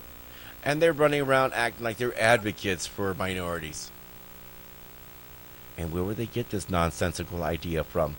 If not from social media and other forms of entertainment in their youth. And I blame the parents partially. I don't partially blame the parents because I get it. You're working, you're tired, all that other stuff. And then I don't blame them because, well, you like to think your kid's independent. You like to think that your kid's going to be thinking things through. But again, we go back to blaming the parents. You never checked to see if they had their shit together. You never went to see if they had their heads out of their asses. I know kids all got to make a mistake. I totally understand that. When you're 18, 19, 20, 21 years old, you're not as smart as you think you are. And you will make mistakes, and they will be regrettable mistakes. But the thing is that you want to make those mistakes as, those regrettable mistakes as not as impactful as some of them could be. And a lot of these folks, it's just crazy. Let's see here. Go into the chat room. Gary mentioned here they will buy the guns and give them to the. Okay, we talked about that one, I think. And my friend even said today that we should have another election and make everybody vote in person. Here's the problem, though. There's no constitutional mandate, reason, or recourse to have another election. There is a provision in the Constitution that we have to have electors done by the 14th of December. They have to be ready to go. If they are at an impasse, then that gets kicked to Congress. Congress then, if I understand correctly, what Congress does, every state gets a Senate delegation in order to vote for president on the House of Representatives side, and then on the Senate, they're the ones that get to vote for vice president. If things stand as they are currently, we'll be looking at a second term President Trump. that's when things implode. And I believe there is a further provision which goes further into March, and again, they'll pick a president, and more than likely it'll be Donald Trump, and again, things implode. There is no win situation here. But I think once we get out of this quagmire, once we get out of this ridiculousness, I think there are some solutions, but let's go back to the chat room. Teresa mentioned that they are allies, and it's interesting because politics certainly does make interesting bedfellows. And it was kind of interesting watching how between BLM, Antifa, the video gaming industry, television, none of this stuff seemed to make sense, but yet they were seen to all be allied, which goes back to the whole intersectionality argument, that nonsense. John Cole mentioned your Lucky Gunner is a good place to get ammo. They still have some of those calibers that we listed off here. He also mentioned come to my city and see how BLM has never made a difference. Actually, go to any major metropolitan area and you can see how BLM has never made a difference. I wonder, giggity, I wonder if anybody can name one person, one young man or woman, that has gone to college on a BLM scholarship. What person of color got their grocery paid for from BLM's fundraising efforts? Probably not one. And why do you think that is? Because all of BLM's fundraising went to where? Act Blue. Very disturbing. What are some possible solutions? And I'm just throwing things out here. And I've talked about this at length before. I think within the lower economic, socioeconomic communities, you need people out there that are going to be motivating to people. You need them that are going to be inspirational. You need people to change the culture. If you guys listened to the show here this past Friday night, I actually had a good friend of the show, Orlando Owens. He was on the show, phenomenal program, 2-hour conversation, and he gave a lot of really good insight as to what we need to do on the Republican side of the things here within the state of Wisconsin to bring in people of color and to really kind of get the conversation going. And I think a lot of that was to talk to people as people, to motivate them. And I was making the case to him that we need to change the culture, where it's, as it stands right now, you could be that kid that's getting straight A's, never getting in trouble, but you end up getting your ass kicked because all the other kids think you're a nerd and a victim. Where we need to set it up where it's like, you know what, we don't want you running around looking like whoever the hell it is you saw on Dancing with the Stars. You need you looking as dapper as can be, believing in yourself and becoming the best version of yourself. That means physically, mentally, spiritually, ecumenically. That means being at your most mentally prepared state for whatever your age group is and being ready for that next level. So I think that's one thing that we can all start changing. And it doesn't have to be just in the lower areas. I mean, we can do this from middle class, upper class, you name it. Term limits. Term limits without question. I think the days of the career politician, done. If we could put term limits on a president, why the hell can't we do it on senators and congressmen? Nancy Pelosi should not be in office. Chuck Schumer should not be in office. Lindsey Graham, Mitch McConnell, Paul Ryan, they're too damn long. Honestly, if it were up to me, 5 terms in Congress, that's it. 10 years, and you're done. If you can't get done what you need to do in 10 years, you need to get the hell out. End of discussion. I think the argument of 2 terms, just not enough time to get things done. 10 years, get the hell out. Yeah, they would be voting against themselves. They'd be voting against their own self-interest. But at the same time, is that not what we as people here in the United States do pretty much as it is right now? Half the population voted for Joe Biden. I mean, that is the epitome of voting against your own self-interest. As a matter of fact, there's actually people that have got Biden regret for voting for him already at this point. Several commentators have talked about this. There was a young lady who was going on Twitter about, Biden's talking about locking down the nation. I would have never voted for him had I known that. Low information voter, NPC. Another thing is that we got to really get back to working on the local level. That means in your cities, your towns, your villages, your local communities. We need to start taking things back. All your school boards, your town boards, whatever it is you need to do. County, state, become more involved in that. I need to do a better job of that myself. I'm not just telling you this as one to go out and preach to you. I'm telling you also in terms of things I can do better. Because I'll be one of the first people to tell you I work a 10-hour day and I'm ready to call it a day. But yet, there's more work to be done, especially when I look to the future for my kids and my nieces and my nephews and everyone else and other kids out there that I want them to have the potential and the future that almost mirrored what I had when I was a child growing up. The opportunities that were there for me, I want them to have just the same. And that's something worth fighting for. And then when it comes to voting, our system of voting, when we take a look at what happened with the Dominion software, the glitches that have happened, 6,000 votes that went to Biden that should have gone to Trump. Then we come to find out that Dominion was used in 47 counties in Michigan. Then we come to find out Dominion was used in at least 20 different states around the country. Then we come to find out here in Wisconsin, more glitches. Glitches. Maybe that's the big boss for 2020, for November 2020. And then we have to worry about these little programs called Hammer and Scorecard, which on the onset, I'm over here thinking this is some kind of CIA, conspiracy theory craziness. But apparently, Attorney Sidney Powell has given confirmation on this. Several people have talked about this. Software that can actually change a vote. Wow. Even interesting, especially when you go back to Dominion. Dominion actually has someone from Dianne Feinstein's family, her husband, I believe, has controlling interest. And then Nancy Pelosi's family is involved in that as well, too.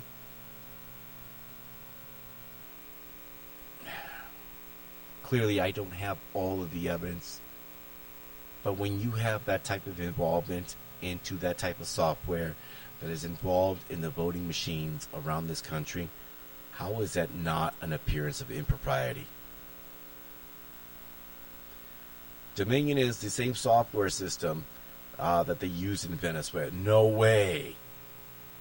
If you have that article, I would love to see that. Please, I'm going to look that up myself, too. And here we are taking notes. We always got to take notes, man. Dominion used in Venezuela.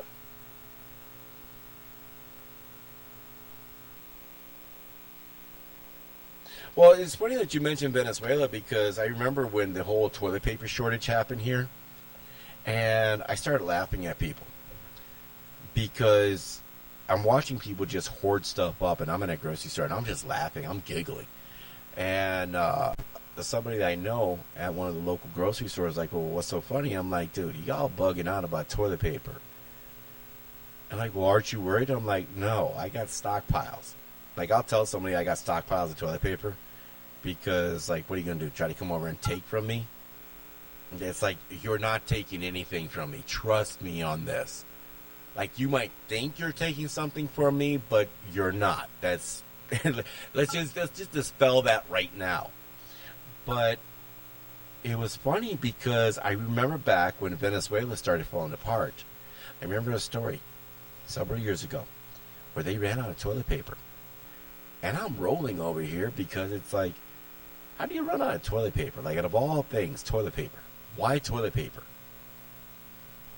But yet we saw the same thing happen here earlier this year. If it happened once, it can happen twice. And if the fall of a country starts with toilet paper, what makes you think that can't happen here in America? Which kind of leads me to the next thing here. Our voting system is broken beyond repair. Dominion, Hammer, Scorecard, all that stuff there. It's broken. Now, I talked about this before, and I honestly think that blockchain is where we need to go. Blockchain in terms of, the same way that you would house a Bitcoin wallet. Now, Teresa, I know you have some insight into this, but, can Bitcoin wallets be hacked? Yes, they can. But the encryption levels are extremely high. Obviously, Bitcoin is a digital currency, but it is utilized through this Bitcoin wallet, however they call it. But basically, it's highly encrypted, and it's just a signature to you and you alone. This indeed is something that needs to be done here as it relates to our voting. You want to do a vote? You know what? Put it on your smartphone. There it is. Get your encryption. Do your whole bit. Go. Boom. We need to do something so that way we can somewhat restore our faith in the election system. Because at this point, I don't know what it is. I don't know what it is because at this point, I just see that there is no way to bridge the schism that has happened in the United States of America. It is disturbing. It is scary. We don't know what's going to happen over the next few weeks. So it is dark. It really does seem crazy. Teresa mentioned here, I think I got that info from Kyle Becker about Venezuela. I'll look it up. Oh, we feel a sneeze coming on. Hang on a second. Oh, okay. Didn't happen. Got scared for a second. So anyways, guys, we got a lot of other stuff coming up here. I'm going to cut it short here tonight. We're coming up on 10:30 p.m. Central Standard Time. Obviously, a lot of developments have happened over just the last few days. Tell you, looking forward, though, look to see what's going to be coming from Mike Pompeo. I loved his line earlier today. There will be a peaceful transition into President Trump's second term. Media's flipping out. The court cases are be coming through. It's an uphill battle for President Trump, but if anyone can pull it off, it is definitely going to be this man. So understand, guys, it is tough out here. Things look dark. We want to know what the hell's going on. Pray. Do whatever you got to do. Take care of yourselves. Make sure you guys are being safe in what it is that you do. Get yourself protection. Make sure you're stocked up on food, all the provisions that you need, because you never know what's going to come over the next couple weeks into the next few months. And you know what? It's better to be a couple of days too early than it is to be one day too late. Because once you're one day too late, that's it. Game over. Because at that point, you know villains have won. But you know what? It is dark. We do know there are villains in the world, but that is our opportunity to realize that, you know what? You too can become a hero. For yourself, your family, your kids, your neighborhood, your community, your state, your nation.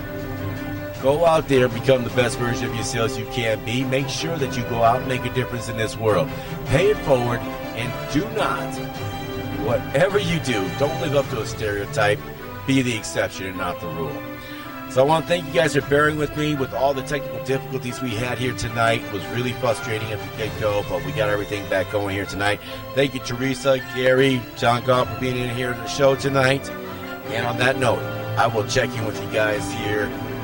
Well, the show will be on next week, 8 p.m. Central Standard Time, but there will be more content coming out, both in a video podcast, various points here in the week. Good night. God bless you. God bless the United States of America. I'm out. End times are upon us, and we need to know what's happening. Knowing the truth is key to survival. There are lots of news events going on in the world that have certain significance to end time happenings. Listen, as men and women gather to discuss the news and how it lines up by Bible prophecy on the last 7 days. Uploaded to go public every Thursday at 6 p.m. Central. And run live every third Friday at 1 p.m. Central, 2 p.m. Eastern, 11 a.m. Pacific on GJRB. If you're a new emerging artist, and what you saw out there that honestly goes into Reverb Nation.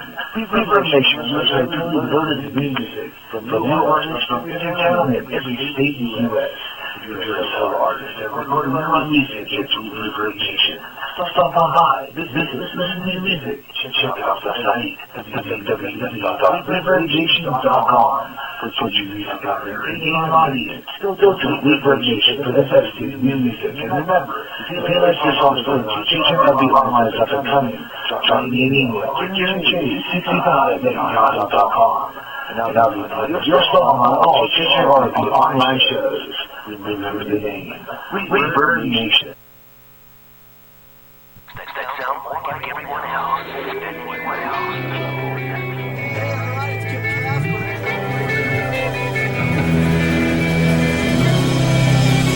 Spreaker is the website which turns anyone into a radio DJ. Log on to Spreaker.com for listening to thousands of radio channels and start creating your own radio today.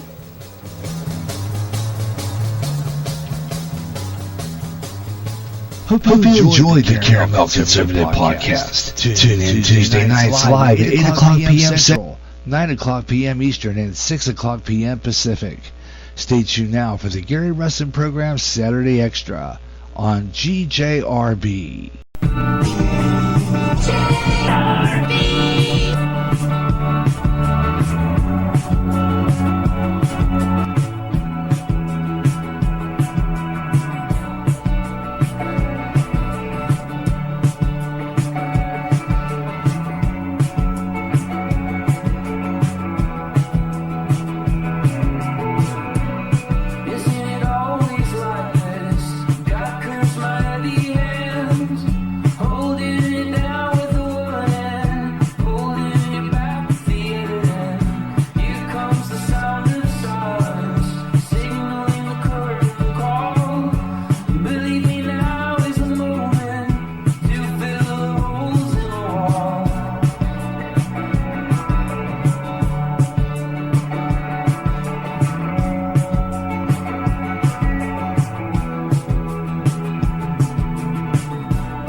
this morning. It's really not that bad. I got ways of getting through this. I'll start talking to my cat.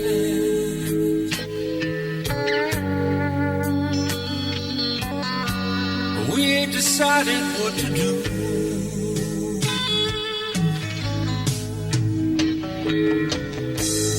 But my cat's getting nervous. You know she's worried about my heart.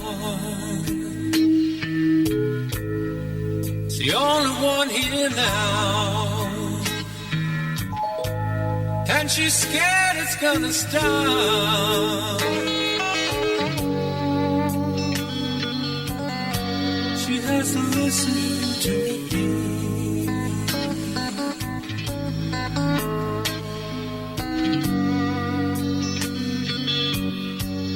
and she'd like to go to sleep.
To me, I never thought she'd leave, but there's a lie I have to live with, lie I must believe.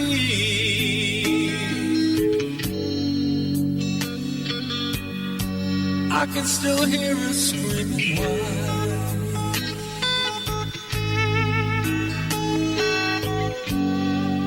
She's not the one that lives, she's the one that cries.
GJRB Online, your independent label, internet station.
following a camel.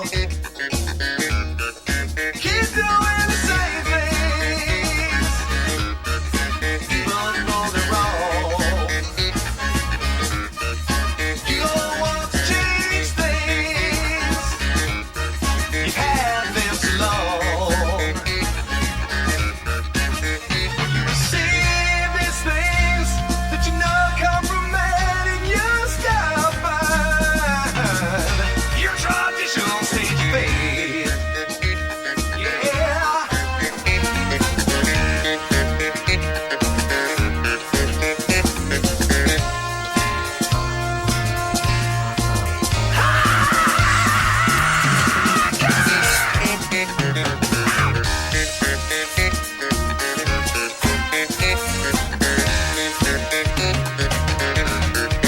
There is true forgiveness, nothing more than grace. Carry your traditions, 29 Isaiah. 13 peso, baby. Go and look into that. Devil 6 through 9 mark. Put it in your past. Do you really think that the Lord judges man on the surface? Survive the Jordan waves. Now, now, now.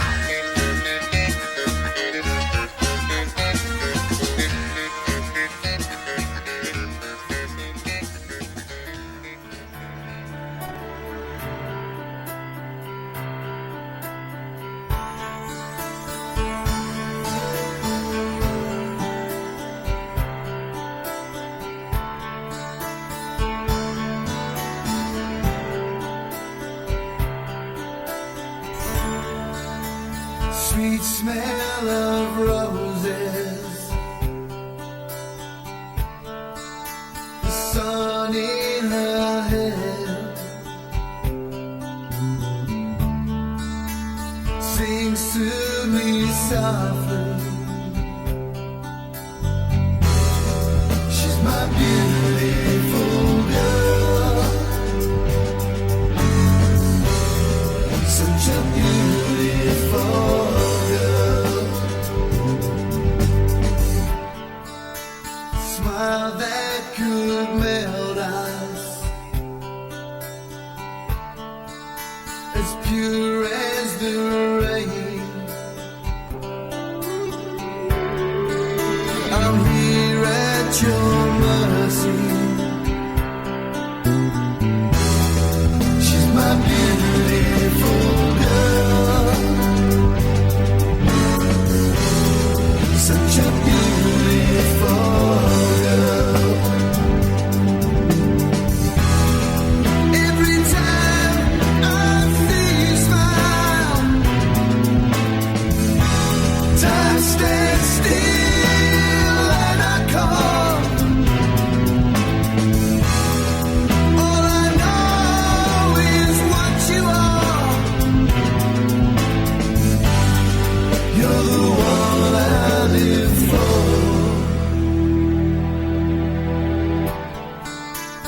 Lay down beside me, touch me with your heart. My mystical priestess, my life's in your arms.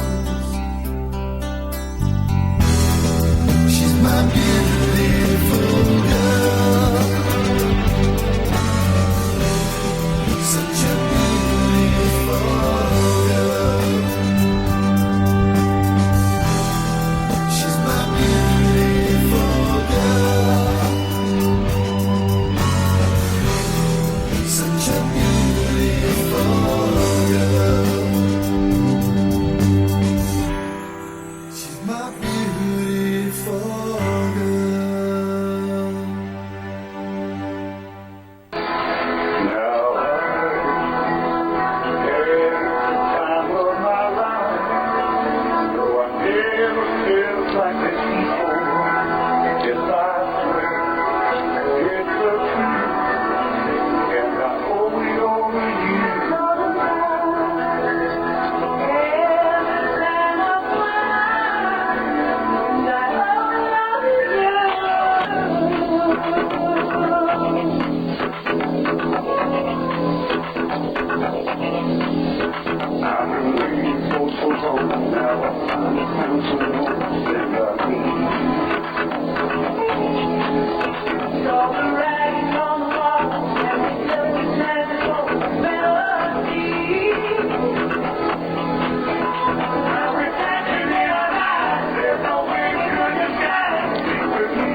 End times are upon us, and we need to know what's happening.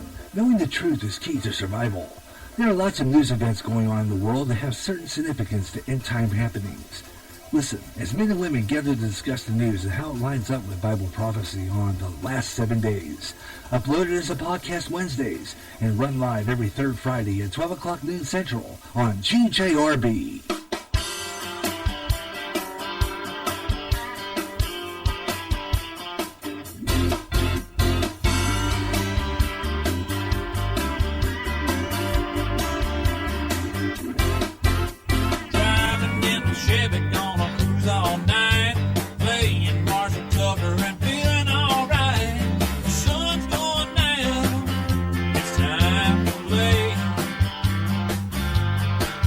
Cause my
I've been hearing must have been my own. I should have known. I have been told that setting up can be warm, that keeping up can be cold. I should have seen. I have good eyes. I knew your heart was telling me lies. You were so pure. You said your motives were so pure. You were so sweet on top and so muddy underneath.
her day starts off as usual. Make sure the kids are fed.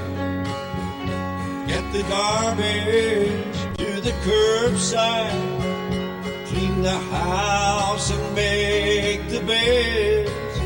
You wouldn't know it just to see her, 'cause there's no way you could tell that she holds a lovely secret, and she really hides it well. 'Cause he makes sure the scars he leaves are where no eye can see. And if somehow you suspected, she'd just say, "Come see me," 'cause her children love their daddy, and there's no way she will tell. Inside she hates what he's become, but she really hides it well.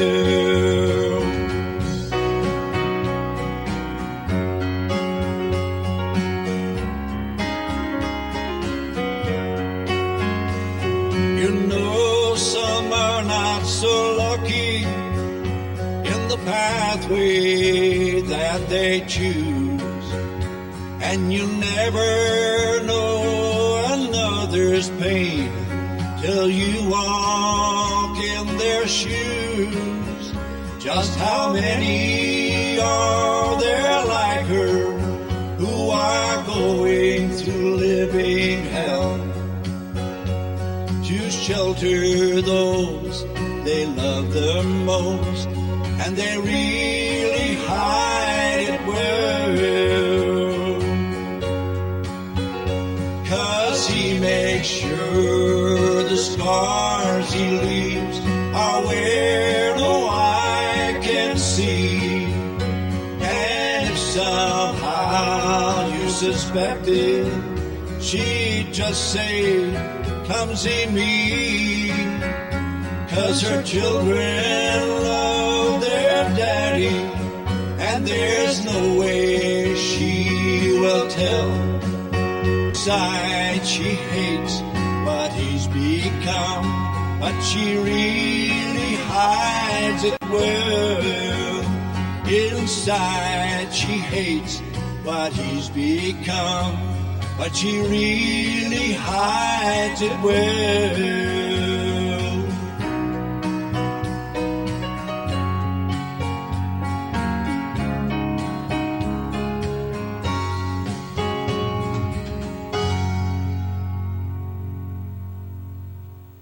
JRB, your indie station.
Sugar in the morning, sugar in the evening.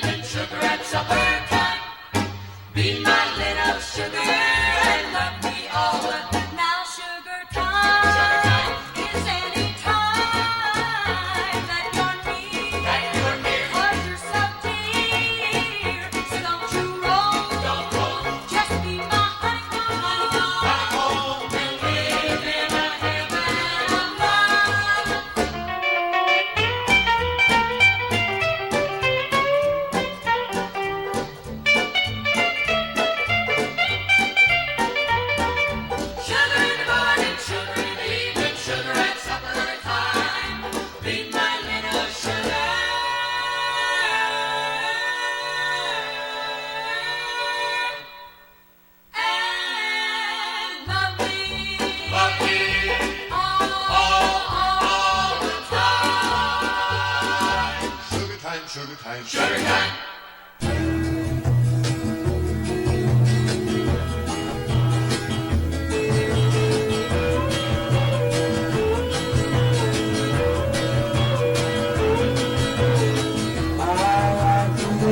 Stop running against your skin so brown. And I wanna sleep with you in the desert with the moon and stars all around. 'Cause I got peaceful, easy feeling. I know you won't let me down, 'cause I'm always standing on the ground.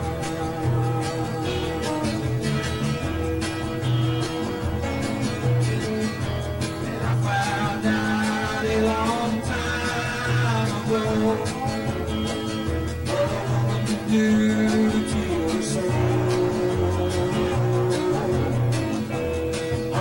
She can't take you anyway. You don't already know how to go. I got a peaceful, easy feeling, and I know you won't let me down. 'Cause I'm already standing.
Together, songs unsung. It was the heat of the moment, telling me what my heart meant. The heat of the moment showed in your eyes. And now you find yourself in 82. The disco spots hold no charm for you. You can't concern yourself with bigger things. You catch a pull like the dragon's wings. 'Cause it's the heat of the moment. The heat of the moment. The heat of the moment. Showed in your eyes.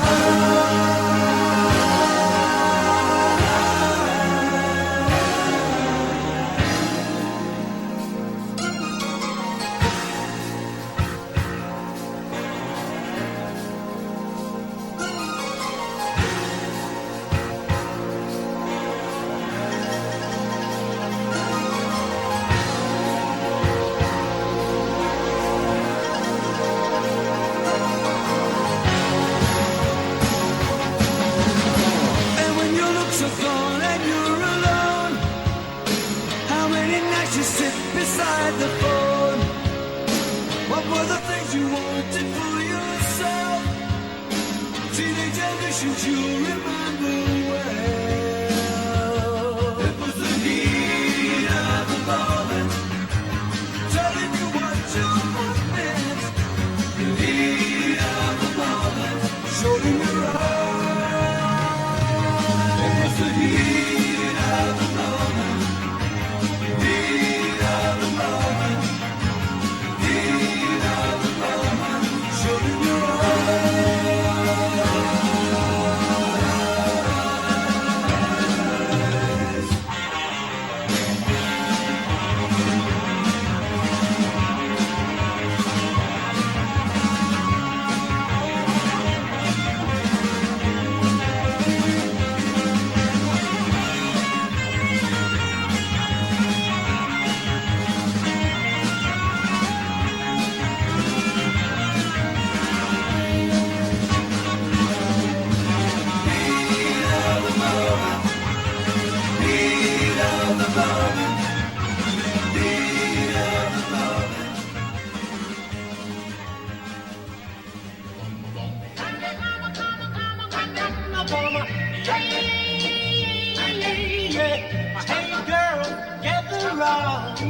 Because of what I'm putting down, oh, baby, I'm your hand in there.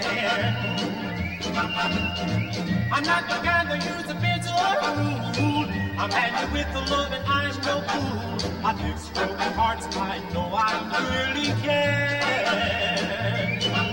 If your broken hearts need repair, I'm the man to see.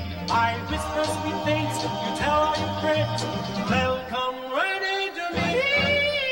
Here is the main thing I want to say. I'm busy 24 hours a day. I fix broken hearts, I know I really can.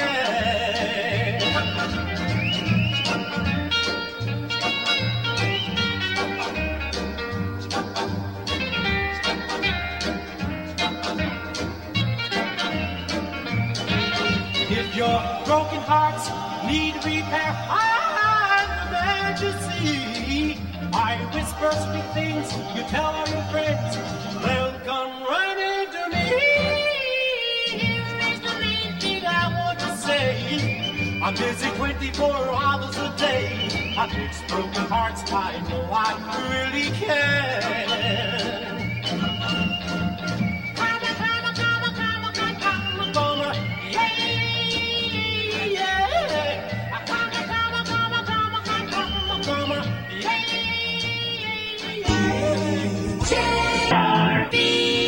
This episode is sponsored by Schwans.com. What are you having for dinner tonight? Good question. Schwans Home Delivery has a solution for you. Stock up your freezer with high-quality frozen foods like premium meats and sides, delicious ready-made meals, ice cream, and more. No subscriptions, no memberships, just a friendly yellow truck that's been delivering food for almost 70 years. Listeners of this show get a special deal. Get 20% off your first order with code YUM20. Check out schwans.com/yum for details. What can help you take advantage of today's low mortgage rates and save money? Rocket can. You could save hundreds of dollars every month by refinancing with Rocket Mortgage at today's near historic low rates. If your current rate is over 4%, you could lower your payment by over $150 a month, saving thousands in interest every year. Call us today at 8338-ROCKET or go to rocketmortgage.com. Savings are based on Quicken Loans, internal data. Points and fees may apply. Call for cost information and conditions. Equal housing lender. Licensed in all 50 states and MLSConsumerAccess.org number 3030.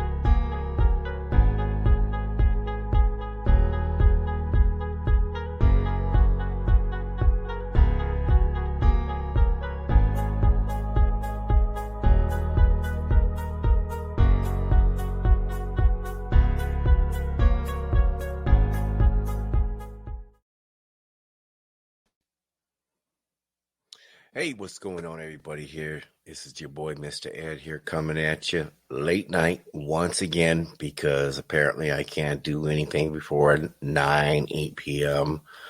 other than on Tuesday night where you can listen to the Caramel Conservative Podcast live, 8 p.m. Central Standard Time. Come on down, check it out. Get yourself an account over there at Spreaker.com. That's SPREAKER.com. Get an account there, right?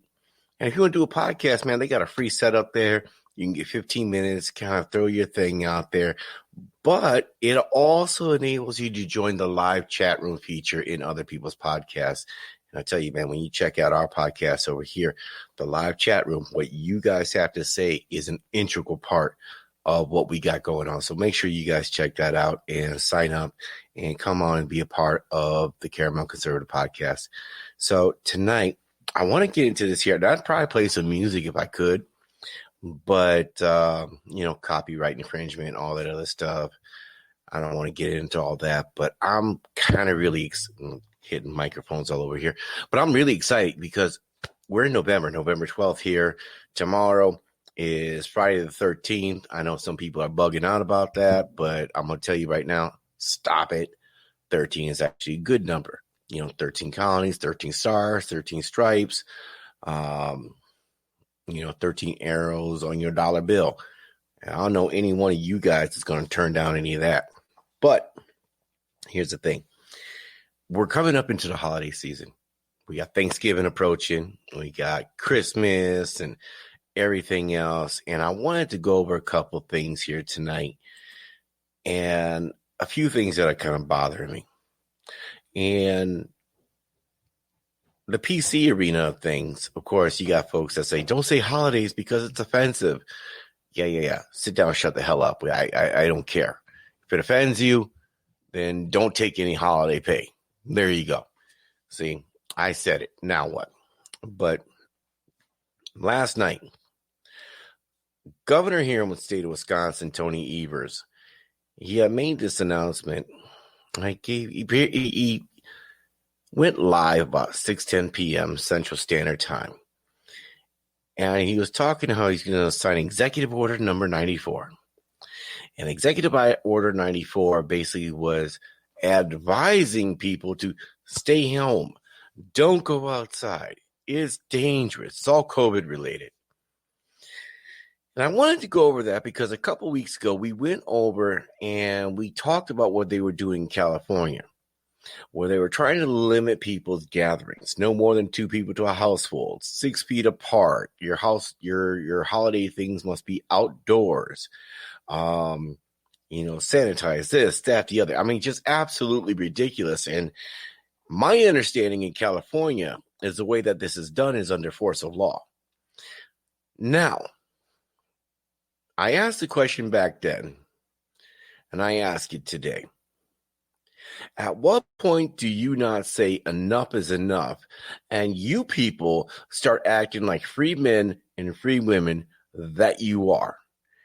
I think it's absolutely disgusting, the power grab that all of these liberal Democrat mayors and governors and all these other folks are doing, expecting you, the people, to just bend over and comply to this.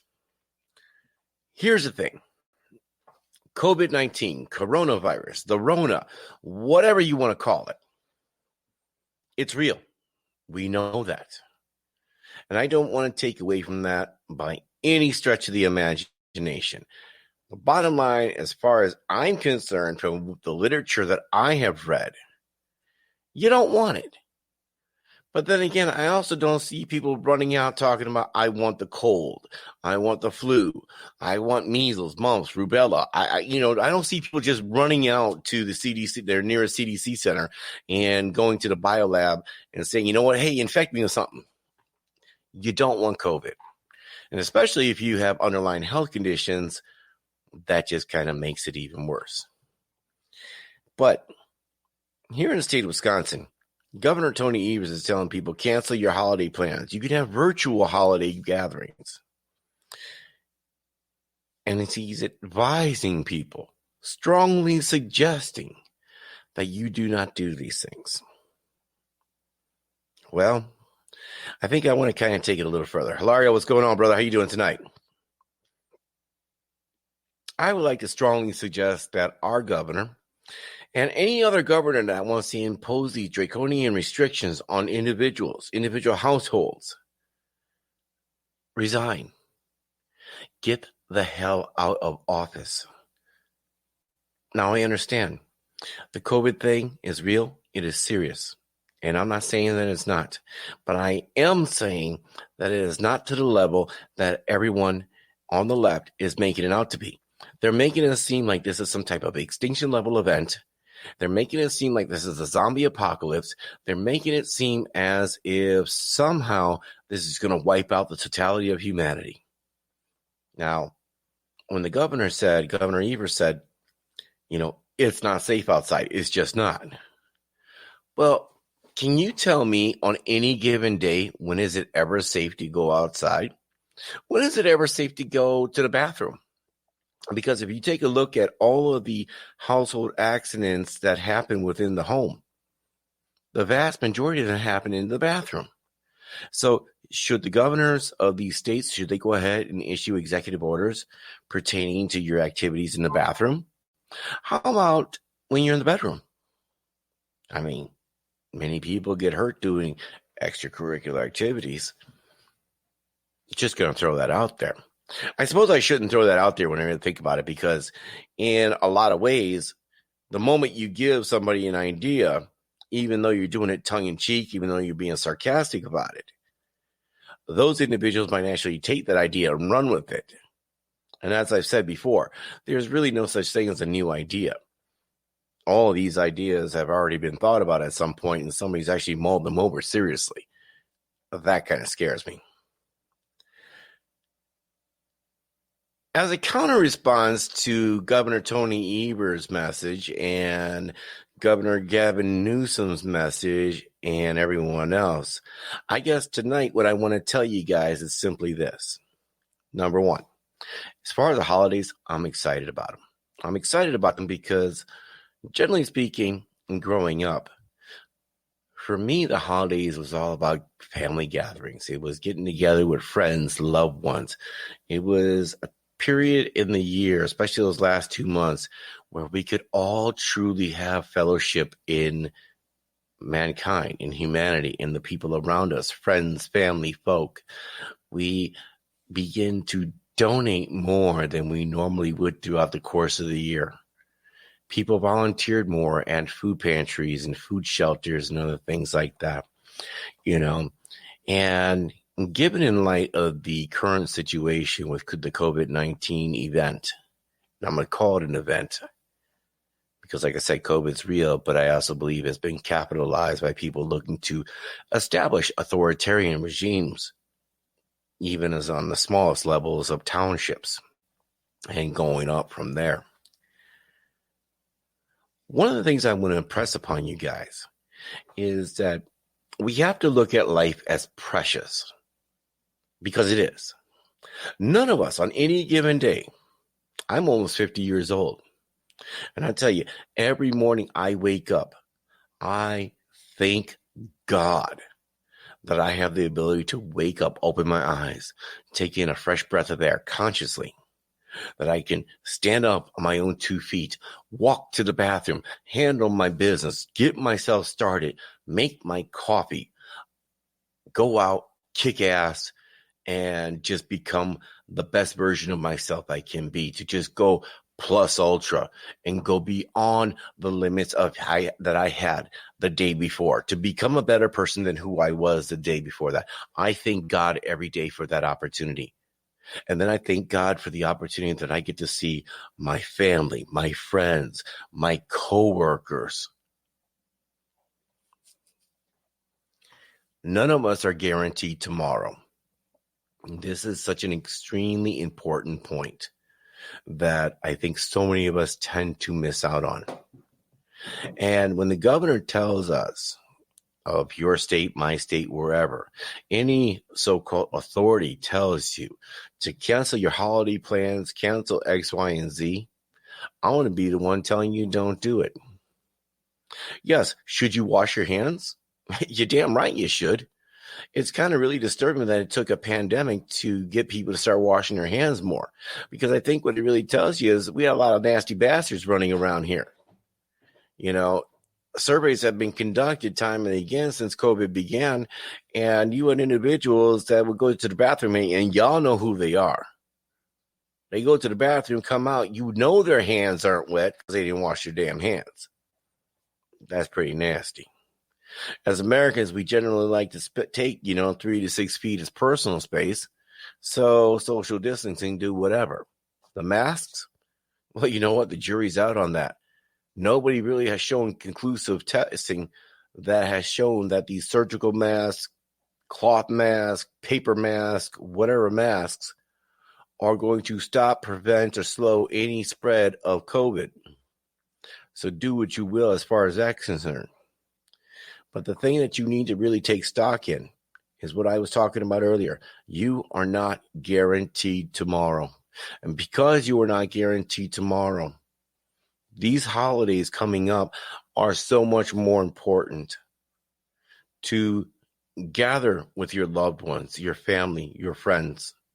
Yeah, take the precautions you need. Do what you feel is comfortable. But ultimately, make sure that you are there with your loved ones. Enough with this virtual stuff. Because honestly, when you think about it, take a look. How many people are living in isolation right now? How many people are dealing with, because of the isolation, because of the fear of COVID, how many people are dealing with depression? How many people have alcohol issues, drug abuse issues, whether we're talking narcotics that are illegally obtained or through prescription, domestic violence, sexual assaults? All of that has gone through the roof since this whole lockdown has begun. And even as restrictions have eased, they have continued to exacerbate since then. And this is something that we have to deal with together collectively. The left like to talk about dealing with things collectively. Well, this is the thing we need to deal with, because shutting down the economy, it's only going to make the situation worse. And then cutting you off or encouraging you to cut yourself off from loved ones in their physical presence will indeed make that worse. As human beings, we are social animals. It has never been, if you think about it, we're not meant to just deal with each other virtually. I mean, sure, if you're a gamer, but that's almost an entirely different other situation, because if you take a look at the gamers that like to actually meet one another, their bonds tighten. With families, it's no different in that sense. If you only get together around the holidays, your bonds tighten because during those times you get to make them special and spend that time with one another. And honestly, Human contact is something that we need. It releases endorphins. It may, the serotonin, all the other good stuff in our brain that makes us feel positive, alive. So be safe in what you do. I don't dispute that. Wash your nasty ass hands. I mean, everybody needs to be doing that. Good soap and water make it happen. But staying away from your friends and families during the holidays? Nah, you're not guaranteed tomorrow. And because you're not guaranteed tomorrow, you need to make every day count. And during the holidays, more so now more than ever, given what we've been through over the last 7-8 months, given the whole BS about 15 days of slow to spread, and here we are 8 months later, get together, be safe about it, and make sure you tell your loved ones you love them. Because like I said, you ain't guaranteed tomorrow. So on that note, just going to leave it really quick here, real short, and then I will check in with you guys later on. Not sure I'll be doing anything over the weekend, but I'll definitely be back here Tuesday night, 8 p.m. Central Standard Time. We'll have the links and everything in the description, and also for all the alt media, everything, Facebook, Twitter, MeWe, Twitter, Instagram. There's like 750 other social media platforms that are out there, but you'll see them all down below in the description. So make sure you guys smash that like button, subscribe, hit the notification bell wherever you are at on social media.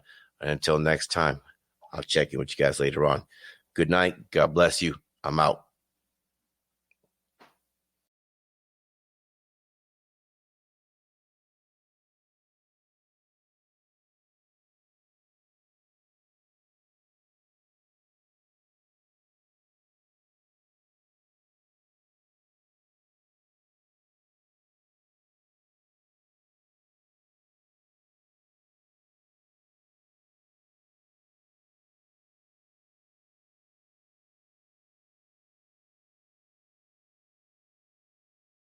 You hear great jazz on GJRB with the best of jazz, up-and-coming jazz, and smooth afternoon. If you can't get enough of jazz and you live in the Quad Cities area, tune in to KALA, St. Ambrose University in Davenport, Iowa, at 88.5 on the FM dial. Along with some of that great smooth jazz, you'll hear a lot of great jazz programming, and programming in other great music formats, like blues, urban, including rap, also classic R&B and Motown with David Baker on Rewind, Friday nights at 6 p.m. Central. In addition, you get programming in Spanish and some great gospel programming too. For more information on that great programming you'll hear, check out their schedule at www.sau.edu/KALA. Even if you don't live in the Quad Cities area, you can enjoy KALA anywhere in the world with their internet stream. Connect with KALA. Listen and enjoy.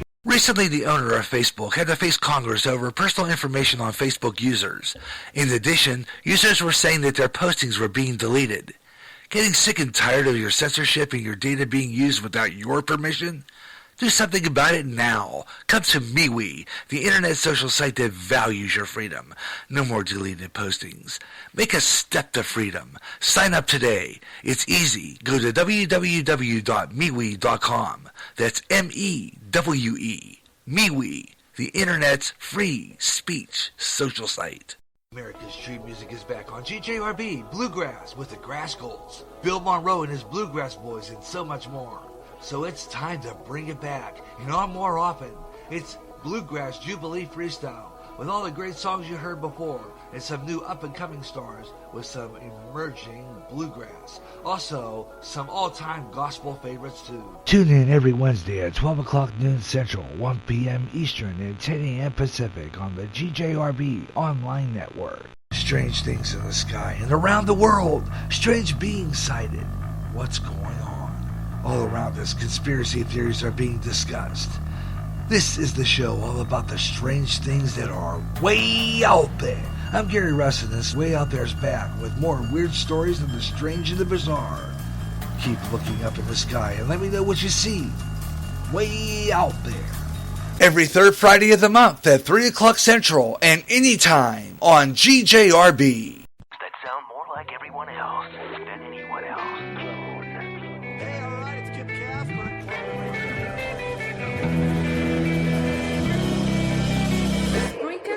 website which turns anyone into a radio DJ. Log on to Spreaker.com for listening to thousands of radio channels and start creating your own radio today.